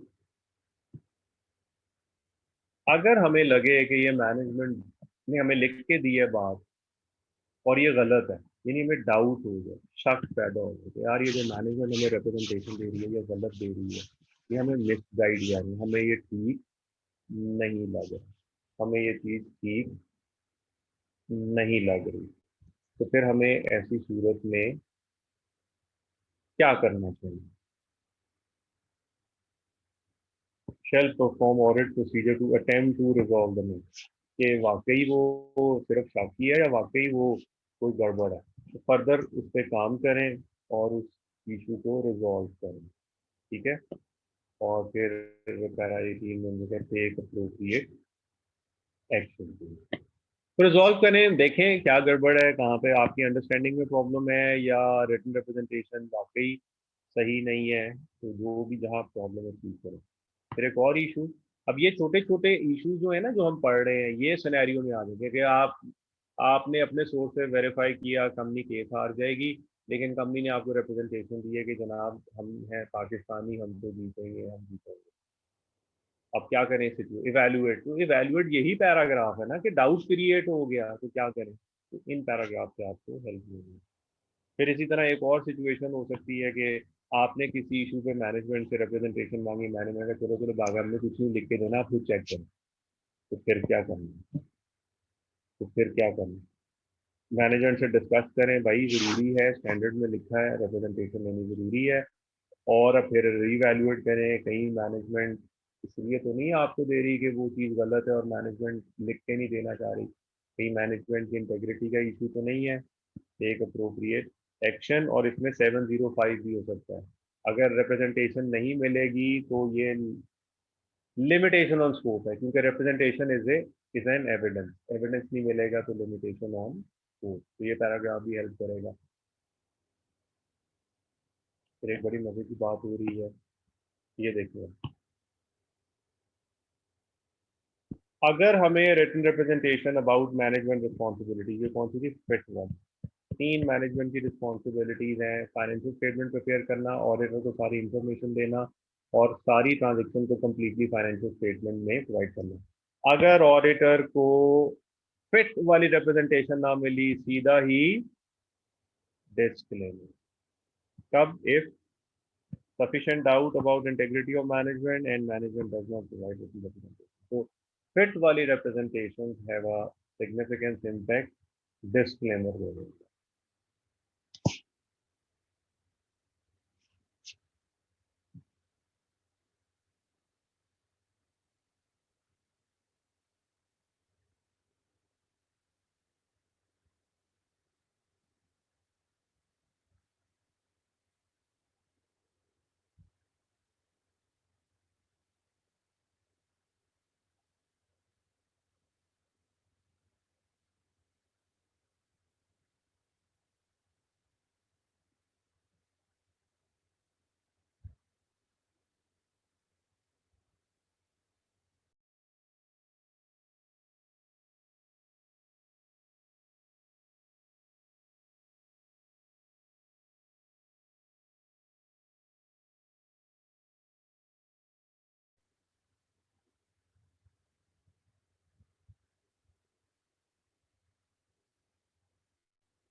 अब आए जरा इसका भी हम एक क्वेश्चन करते हैं, एक दो चीजें मैं आपको क्वेश्चन से इसकी क्लियर करवाता हूँ।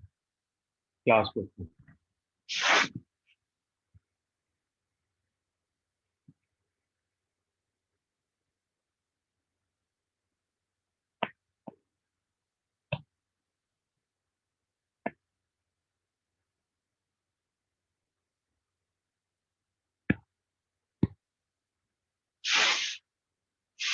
Written representation. Comment on whether you would expect to see these matters referred to in the written representation. यानी आपसे सवाल ये पूछा जा रहा है कि इन मामलात में से कौन से मामलात ऐसे हैं जो आप समझते हैं कि रिटन रिप्रेजेंटेशन में आने चाहिए। मेरी पहले एक बात का जवाब, एक एग्जांपल आपके सामने शो करते हैं। सपोज हम ऑडिट में एक प्रोसीजर लगाते हैं कि हमने एक प्लानिंग मशीनरी को फिजिकली इंस्पेक्ट करना है। हम वो इंस्पेक्ट कर रहा है और हमने एग्जिस्टेंस असर्शन वेरीफाई करना है। फिर भी हम कहते हैं मैनेजमेंट से कि सर आप लिख के भी दें कि ये ऐसे फिजिकली एग्जिस्ट कर रहा है। Do you think we should obtain this representation in the light of ISA 580? यानी कि हमने देख ली है मशीन एग्जिस्ट कर रही है और हम मैनेजमेंट से कि आप लिख के भी दें कि ये मशीन एग्जिस्ट कर रही है। हमने बिल देख लिया कि मशीन $1 million की, हम उनसे लिखते हैं लिख के दें $1 million। Yes no is the answer. बिल्कुल। देखें, हर मैटर में रिप्रेजेंटेशन नहीं लेनी, हर मैटर में रिप्रेजेंटेशन नहीं लेनी। और अगर कोई अच्छी मैनेजमेंट हुई ना, जिसको आई से 580 की समझ हुई, मैनेजमेंट जब भी आप मैनेजमेंट को कहेंगे ना ये लिख के दें, उनका पहला सवाल होता है कहाँ लिखा है कि ये मैंने लिख के देना। आपको प्रूफ करना पड़ेगा। तो कहाँ कहाँ लिखा है रिप्रेजेंट। एक तो फिट वाले मामला है जहाँ मैनेजमेंट की रिस्पॉन्सिबिलिटीज है रिप्रेजेंटेशन लेनी, मैनेजमेंट को दिखाएं ये देखें सर स्टैंडर्ड है, फाइनेंशियल स्टेटमेंट प्रिपेयर करना है आपने, रिप्रेजेंटेशन में इंफॉर्मेशन प्रोवाइड कंप्लीट है फिट। उसके अलावा जहां जहां जिस स्टैंडर्ड में फ्रॉड के बारे में लिखा है वो भी आपने प्रोवाइड किया। और इसके अलावा सिर्फ वो मामला हो सकते हैं when a matter is of a judgement या ओपिनियन वाली है। जिस तरह केस फाइल हुआ है, प्रोविजन है, कंटीजेंसीज हैं, डिफरेंस ऑफ ओपिनियन है, अमाउंट एस्टिमेट पे बेस कर रही है। जो अमाउंट कंक्लूसिव है, बिल है जिसके मौजूद है, फिजिकली एग्जिस्ट कर रहा है, मशीनरी परचेज की है, मटेरियल परचेज की है, उसमें कोई एस्टिमेट नहीं है। हाँ डिप्रिसिएशन रेट्स हैं, केस लॉ के आउटकम्स हैं जिसमें जजमेंट है, ओपिनियन है, जो ग्रे एरियाज हैं वहाँ रिप्रेजेंटेशन लेनी। जो ब्लैक एंड व्हाइट के अंदर इश्यूज हैं उनमें रिप्रेजेंटेशन नहीं लेनी। अच्छी मैनेजमेंट होगी बेटे कहाँ लिखा है, चलो भागो मैम कर लो जो करना है, हम कुछ नहीं कर सकते। तो जहाँ जरूरत है वही ले लें, वरना हम अच्छे ऑडिटर नहीं होंगे। तो आइए देखते हैं। हाँ अच्छा, उमर अपेंडिक्स 1, ये नहीं कि सिर्फ अपेंडिक्स 1 वाले मामलात ही हैं जहाँ रिप्रेजेंटेशन लेनी, इसके अलावा भी ले सकते हैं। कहाँ जहाँ जजमेंट है, ओपिनियन, ठीक है ले सकते हैं। तो लेकिन बड़े ख्याल से, जो चीजें सेटल्ड हैं, इजीली वेरीफाइबल है, उनमें नहीं। तो आइए देखते हैं। अब आपने मुझे ये बताना है कि क्या यहाँ पे हमें रिप्रेजेंटेशन जो है वो लेनी है या नहीं लेनी है। Number one, you are an audit manager reviewing the completed audit file of Leaf Oil Company. Number eight, there have been no events subsequent to the period and requiring adjustment in the financial statement. क्या management से लिखवाएं कि कोई ऐसा event नहीं हुआ है जो adjustment को, क्या इसकी जरूरत है और है तो क्यों? यस, क्योंकि जब आप लिस्ट में नजर डालेंगे ISA 560 के अंदर रिप्रेजेंटेशन एक ये है जहां पे आपको रजी चाहिए। Number B, the company has revalued two properties in the year. Directors believe that property market is going to boom next year, so they have decided to revalue the other two properties then. लिखवाले management से जो उनका treatment है गलत, ये wrong treatment है, ये non compliance of IS 16 है। Entire class of asset must be revalue, ये तो डिसएग्रीमेंट है। इसमें रिप्रेजेंटेशन कैसी, इसमें तो मैनेजमेंट को आप कम्युनिकेट करें, दो साहब गवर्नेंस को, और शायद इसका इम्पैक्ट तो हमारे ऑडिट ओपिनियन पे आएगा। 7 it's a wrong treatment. Wrong treatment can not be made right just by, मसलन ये तो ऐसे ही है ना, मैनेजमेंट को कहीं सर आपने इन्वेंट्री की वैल्यूएशन सही नहीं की, मैंने कहा हम आपको लिख के दे देते हैं कि ये सही है, तो क्या उनके लिख देने से सही हो जाएगी? No, wrong is wrong, writing doesn't help here. तो ये तो क्वालिफिकेशन वाला मैटर है, not a matter of written representation. Number C, directors confirm that company owns 75% of newly formed company, subsidiary company at Europe. Company ने एक subsidy acquire किया, आपने कहा वेरीफाई करें, वो कह रहे हैं छोड़ें सर, आपको हमारे पे एतबार नहीं, हम लिख के देते हैं हमारी सब्सिडरी 75% शेयर है। क्या मैनेजमेंट के रिटन रिप्रेजेंटेशन पे रिलाई करें या खुद वेरीफाई करनी चाहिए? रिटन रिप्रेजेंटेशन लेनी चाहिए इसमें, सब्सिडरी कंपनी ओन करी है, ये सब्सिडरी कोई ज़रूरत नहीं है, ये वेरीफाई करना है। वो शेयर सर्टिफिकेट देखें, एग्रीमेंट देखें, आपने परचेज कंसिडरेशन के वहाँ से, इसमें लिखवाने की क्या जरूरत है? इसमें कौन सी judgment estimate? No, written representation is not required. Directors confirm that 500 gallons of oil and warehouse B belongs to, यानी हमारे स्टोर में थर्ड पार्टी स्टॉक पड़ा है, हम आपको लिख के दे रहे हैं। नहीं, रिप्रेजेंटेशन नहीं चाहिए, वेरीफाई करना है। किधर है रिटर्नेबल गेट पासेस? पार्टी से डायरेक्ट कंफर्म करें आपका स्टॉक है, यानी मैनेजमेंट से लिखवाने से क्या होता है? तो और ये चीज़ें किसी स्टैंडर्ड में भी नहीं लिखी। So unless and until a matter is of fit, appendix 1 or where judgment and opinions are required, no representation is needed.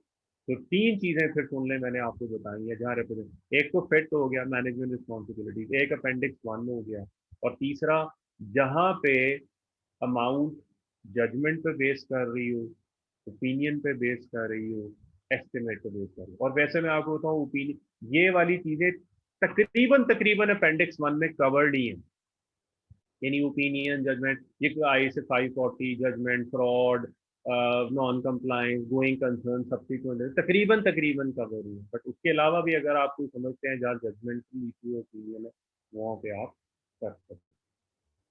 हाँ, गुड, ठीक है। तो ये कोशिश कि हर केस में अन्यथा रिटन रिप्रेजेंटेशन नहीं लिया जानी, कि आप हर ऑडिट प्रोसीजर में लिखते हुए एक एंड में obtain written representation, obtain written representation, तो वो जरूरत होगी तो फिर। और खाली ऑब्टेन रिटन रिप्रेजेंटेशन लिखना काफी नहीं है। Written represent about what?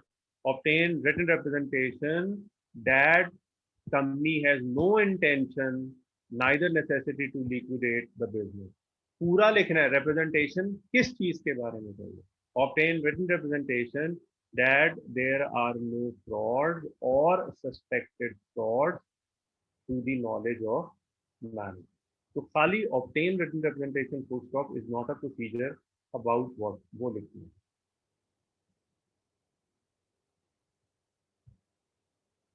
तो फॉरेन भी है तो कंफर्मेशन लेने में क्या प्रॉब्लम है?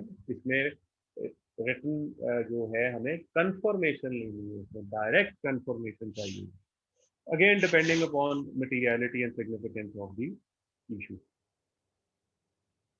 अच्छा जी, अब हम आते हैं, अपना नेक्स्ट स्टैंडर्ड है ISS 620। अब हम 600 सीरीज में जा रहे हैं, और 600 सीरीज में हमारे पास बेसिकली 500 सीरीज वाज एविडेंसेस, अब है 600 सीरीज है बेसिकली जहां पे ऑडिटर अपने ऑडिट के लिए अपने काम के अलावा किसी और के काम पे भी रिलाई करना चाहते हैं।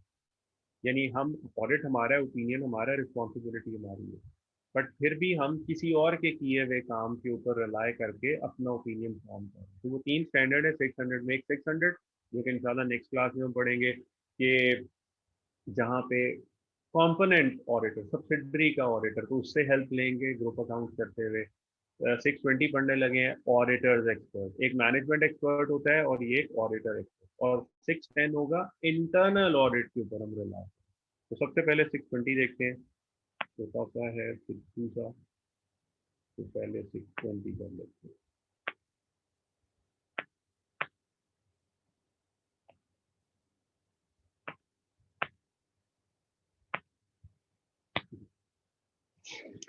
Using the work of an auditor, हम पहले एक और एक्सपर्ट भी कहीं पढ़ चुके हैं, कुछ याद है वो कौन सा एक्सपर्ट था और कौन सा स्टैंडर्ड था?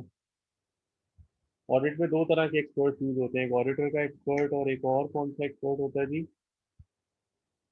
मैनेजमेंट एक्सपर्ट कौन से स्टैंडर्ड में पढ़ा था? अगर मैनेजमेंट एक्सपर्ट हो तो मैनेजमेंट एक्सपर्ट के किए हुए काम को कैसे चेक करना है, कैसे वेरीफाई करना है, कौन से स्टैंडर्ड में था? एक पैराग्राफ ही, ये याद होनी चाहिए कुछ इंपॉर्टेंट पैराग्राफ नंबर।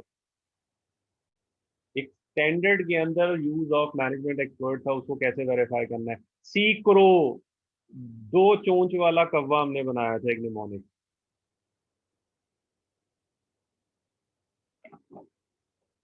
कि मैनेजमेंट एक्सपर्ट के काम को चेक करना है तो वो डबल चोंच वाला कौवा, सी क्रो, याद है किसी को? निमोनिक को याद होगा, लेकिन स्टैंडर्ड नहीं याद होगा, पैराग्राफ नंबर याद नहीं होगा। एनीवन कोई मुझे देख के बता दे। हाँ वो था तो यही कॉम्पिटेंस और सारी चीजें, बट वो कौन सा स्टैंडर्ड था, कौन सा पैराग्राफ? बड़ा फेमस है, हाई से 500 पैराग्राफ 8। गुड, ये पैरा 8 बड़ा मशहूर है, हाई से 500 पैराग्राफ 8। और इसका जिक्र हमने आई ए पी एन 1000 में भी पढ़ा था, 500 में पैराग्राफ 8। आज हम देखने लगे ऑडिटर एक्सपर्ट, यानी मैनेजमेंट ने कोई काम किया, अपने एक्सपर्ट से भी उन्होंने करवाया, हमें यकीन नहीं आ रहा, हम कहते हैं नहीं जनाब ये तो क्योंकि आपसे रिलेटेड है, इसने मैनेजमेंट को फेवर ही की होगी, तो हम तो अपना एक्सपर्ट लेके आएंगे। बट हम देखते हैं कि एक्सपर्ट की ज़रूरत कहाँ होती है, उसके काम को कैसे चेक करना है। हाँ, ये हम देखते हैं।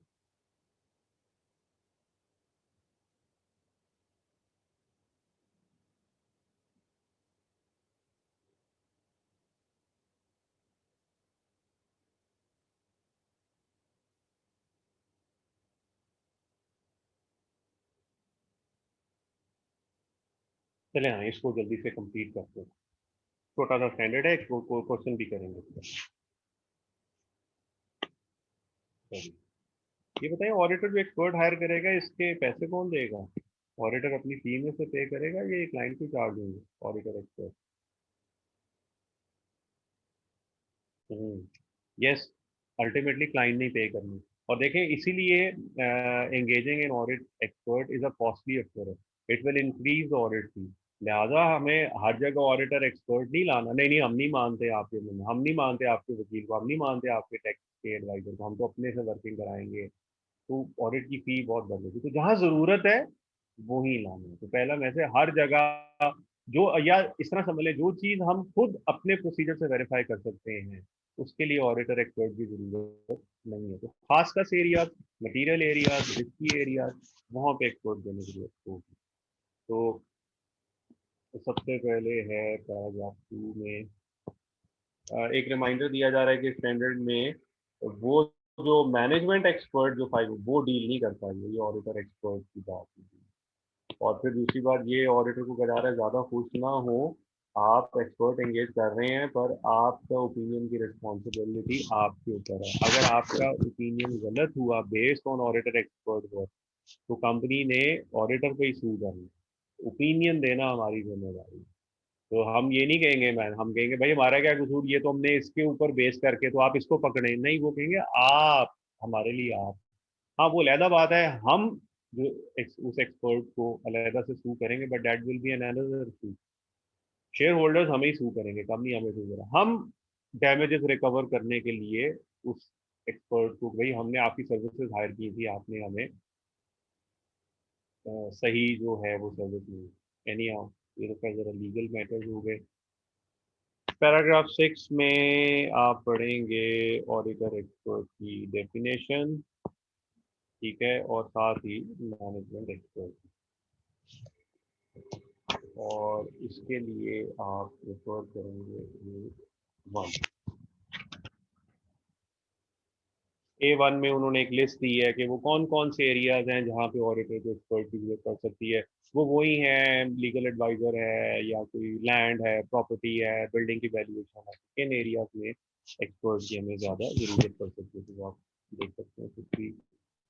उसके बाद भी है पैराग्राफ 7, ये देखें नाम से जाहिर है कब हमें ज़रूरत हो, हर जगह एक्सपर्ट नहीं इंगेज करना, कुछ फैक्टर्स कंसिडर करने हैं। A4 और उसके बाद A7 से लेके A9, वो आपको पूरी एक डिटेल दे रहा है कि, और उसमें ज़्यादातर यही बातें हैं कि रिस्क देखें और आप कैसे टेस्ट करेंगे, कैसे चेक करेंगे। लिस्ट है, वो आप खुद भी करिए। उसके बाद आपने इन पॉइंट्स को सामने रख के ऑडिटर एक्सपर्ट से कोई काम करवा लिया, और उसके बाद अब उसके काम को चेक भी तो करना है ना। ठीक है, तो नेचर टाइमिंग, अच्छा नहीं सॉरी, अभी इस पैराग्राफ में ये बात हो रही है फैक्टर्स में कि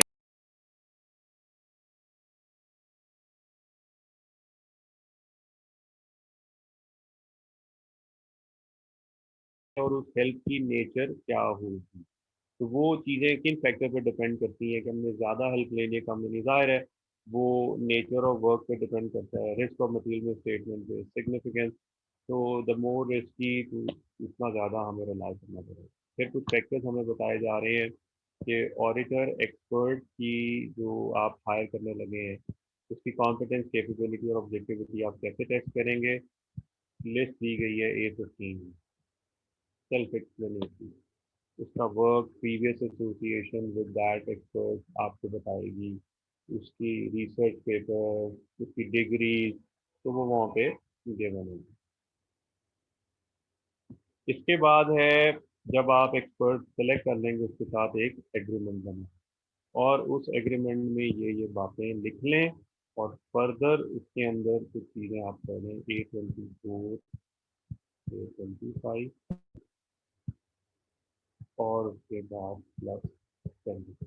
आपको एक फॉर्मेट भी दिया, जिस तरह हम जब ऑडिट एक्सेप्ट करते हैं क्लाइंट के साथ तो लेटर ऑफ एंगेजमेंट, इस तरह जब ऑडिट एक्सपर्ट के साथ टर्म्स एंड कंडीशन बनाते हैं वो भी डॉक्यूमेंट कराना। तो एक किस्म का वो हमारा एक इंगेजमेंट लेटर है एक्सपर्ट के साथ, उसका भी एक स्पेसिमेन जो है वो अपेंडिक्स में दिया गया है कि जनाब आपके काम का नेचर, स्कोप, ऑब्जेक्टिव क्या होगा, रोल एंड रिस्पॉन्सिबिलिटी क्या होंगी ऑडिटर की एंड दैट एक्सपर्ट की, नेचर, टाइमिंग ऑफ कम्युनिकेशन, और फिर भी कॉन्फिडेंशियलिटी रिक्वायरमेंट। इसके बाद एक्सपर्ट ने इस एग्रीमेंट के मुताबिक काम किया, तो अब वो रिपोर्ट बना के लाए। उसके काम को हमें एवेल्युएट भी करना है कि उसने काम ठीक किया या नहीं किया। तो एवेल्युएट करने के लिए हमें देखना है उसकी फाइंडिंग और कंक्लूजन एंड कंसिस्टेंसी। इसके लिए दो पैराग्राफ लिखे कि हमारे टेस्ट क्या बताते थे, ऑडिट एक्सपर्ट के रिजल्ट क्या बता रहे हैं, उनको मैच करें। ये चेक करें उसने जो एग्जाम्पशंस ली हैं वो सही ली हैं या नहीं ली। फैक्टर देखिए 37 में उसने जो सोर्स डेटा यूज किया है अपने काम के लिए, उस सोर्स डेटा की रेलेवेंस, कंप्लीटनेस और एक्यूरेसी चेक करें। मतलब ये नहीं कि बस एक्सपर्ट ने रिपोर्ट बना के, हमने उसकी रिपोर्ट को चेक भी करना है, वैल्यूएट भी करना है कि यार ये काम ठीक ठीक है, वो एक्सपर्ट है अपने काम का, बट उसमें जो एग्जाम्पशन नहीं है, जो उसने मेथोडोलॉजी है वो ठीक भी है या नहीं है। इतना तो हमें पता चल ही जाता है ना कि वो उसका काम जो है उसने अप टू द मार्क किया कि नहीं किया, उसका सैंपल साइज ठीक था। हमने तो उसको कहा था तुमने ये जगह से कोटेशन लेनी है, 5 जगह से लेनी है, उसने 2 जगह से कोटेशन ली है। तो बहरहाल चूंकि रिस्पॉन्सिबिलिटी हमारी ओपिनियन की, तो हमें उसके काम को देखना पड़ेगा। एंड फाइनली पैराग्राफ 13, अगर हमें लगे कि work of auditor expert is not adequate, अब ये भी सिनेरियो में आ सकता है कि काम की हमारी तसल्ली नहीं हुई, हमें लग रहा है उसने काम सही नहीं किया, तो उससे मजीद काम करा लें। अगर फिर भी तसल्ली नहीं हो रही, एडिशनल ऑडिट प्रोसीजर। और यहाँ एडिशनल ऑडिट प्रोसीजर का मतलब है कि think of engaging an other expert, उनसे नहीं होगा। तो यहाँ एडिशनल प्रोसीजर का मतलब ये नहीं कि ऑडिटर खुद चेक कर ले, अगर ऑडिटर खुद ही चेक कर सकता, वेरीफाई कर सकता प्रोसीजर लगा के, तो in the first place expert की जरूरत ही क्या थी। तो अगर एक्सपर्ट सही काम नहीं कर रहा तो एडिशनल प्रोसीजर का मतलब है may be time to engage another expert. अगले दो पैराग्राफ भी बड़े इंपॉर्टेंट है। क्या हम ऑडिटर एक्सपर्ट का नाम अपनी ऑडिट रिपोर्ट में एज ए रेफरेंस के तौर पे दे सकते हैं कि जनाब ये वाला काम इस एक्सपर्ट ने किया। इसका सिंपल जवाब है नो, शेल नॉट रेफर। लेकिन इसके साथ A40, हमें एक्सपर्ट का नाम रेफर नहीं करना। लेकिन इसके लिए दो, जब आप A42 पढ़ेंगे तो उसमें लिखा होगा, वो मैं बताता हूँ। आप एक सूरत में कर सकते हैं, जब आपका ओपिनियन अदर देन अनमॉडिफाइड, यानी आपने ओपिनियन मॉडिफाई किया। और वो किस बेस पे किया है ओपिनियन मॉडिफाई? उस ऑडिटर एक्सपर्ट की रिपोर्ट की बेस पे। तो सिर्फ अपनी इसलिए नहीं कि आप अपनी रिस्पॉन्सिबिलिटी शेयर करें, यूजर को ये यकीन दिलाने के लिए कि देखें जनाब, मैं जो क्वालिफाई कर रहा हूँ, मॉडिफाई कर रहा हूँ, अपनी तरफ से नहीं कह रहा। उस क्वालिफिकेशन को ना जरा उसको एम्फोसाइज करने के लिए कि ये सिर्फ मेरा ओपिनियन नहीं है, ये एक एक्सपर्ट का भी ओपिनियन है, यानी उसमें वजन डालने के लिए। तो अनमॉडिफाइड ओपिनियन में बिग नो, मॉडिफाइड ओपिनियन में यस, लेकिन यस कर सकते हैं प्लस उस एक्सपर्ट से कॉन्सेंट भी, उससे ज्यादा नहीं, क्योंकि जाहिर है आप उसका नाम डालने लगे हैं तो उससे परमिशन, अगर वो कहता है नहीं तो फिर भी नहीं हम करेंगे। तो मॉडिफाइड ओपिनियन में किया जा सकता है, बट वो भी विद दी परमिशन। और अगर जब आप उसका नाम वहां पे लिखेंगे तो फिर रिपोर्ट में ये भी मेंशन करना पड़ेगा कि हमारे ओपिनियन की रिस्पॉन्सिबिलिटी हमारे ऊपर है, यानी लोग ये ना समझे ना कि इससे हमने अपनी रिस्पॉन्सिबिलिटी शेयर करनी। जब आप ये दो पैराग्राफ पढ़ेंगे टुगेदर विद ये जो मैंने मार्क कराया है कि 42, तो आपको ये चीज़ क्लियर हो जाएगी। बस टूवर्ड्स दी एंड जाते जाते एक छोटा सा एक क्वेश्चन कर लेते हैं एक्टिविटी 620 के ऊपर। ये अपेंडिक्स था और ये एक छोटी सी क्लास में हम एक एक्टिविटी कर लेते हैं, नॉट मोर देन 2 3 मिनट।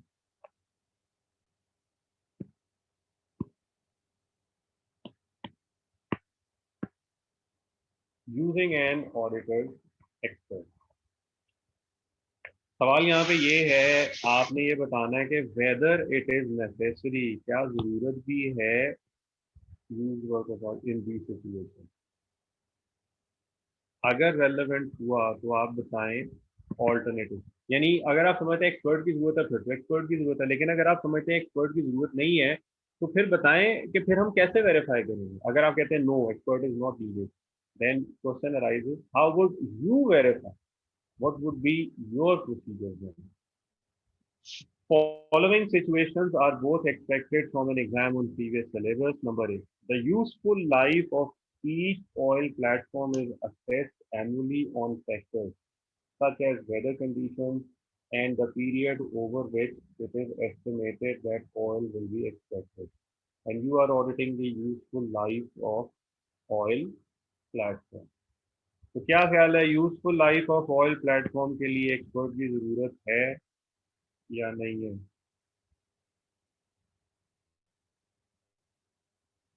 अच्छा, चलें आप ये दूसरा कर लेते हैं। आप स्टॉक काउंट के ऊपर गए हैं, इन्वेंट्री ऑब्जर्व करने गए and you noted piles of copper and brass that can be distinguished with a simple acid test has been mixed up. उन्होंने कॉपर और ब्रास इकट्ठा, अब वो कह रहे हैं जी इतने टन कॉपर है इतने टन ब्रास है, कैसे करें अलहदा? वो एक एसिड टेस्ट है, एसिड डालेंगे दोनों अलहदा अलहदा हो जाएंगी, फिर आप उसको काउंट या वे कर। और नहीं, क्या यहाँ एक्सपर्ट की जरूरत है या ये खुद भी कर सकते हैं काम? हाँ, यहाँ जरूरत नहीं, यहाँ जरूरत नहीं है। अच्छा, अब वापस आते हैं, कैन बी डन इन आ जाएंगे। देखें, एक मैं आपको पहले सिंपल जवाब दूंगा। जो काम बता दिया जाए ना कि ये ऐसे हो सकता है, तो हम खुद भी कर सकते हैं।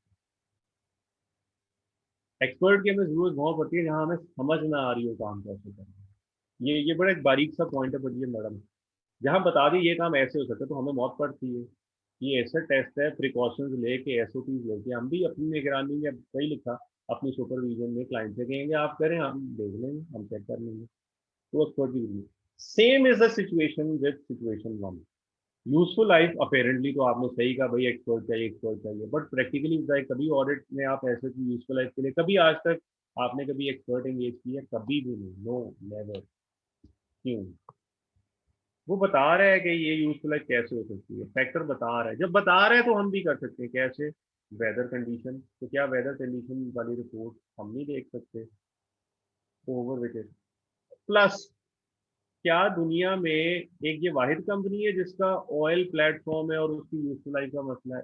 बेशुमार दर्जनों कंपनियां होंगी जो ऑयल कंपनी जिनके ऑयल प्लेटफॉर्म होंगे और उनके पब्लिश फाइनेंशियल हैं, उनके डिप्रिसिएशन रेट, यूजफुल लाइफ मौजूद है। तो क्या हम उनसे हेल्प नहीं ले सकते? आपसे मिलती जुलती कंपनी आपके साथ ही नेबर में, उसकी यूजफुल लाइफ भी है, आपकी है, तो बहुत सोर्सेज अवेलेबल हैं। कंपैरेटिव डेटाज हैं, इंडस्ट्री के डेटा है, वेदर रिपोर्ट है, दूसरी चीजें हैं। एक्सपर्ट ने आगे क्या करना है, उसने भी ये करना है। तो ना यहाँ जरूरत है टेक्निकली, ना यहाँ जरूरत है। तो बी केयरफुल, हर चीज का जवाब ऑडिटर एक्सपर्ट नहीं।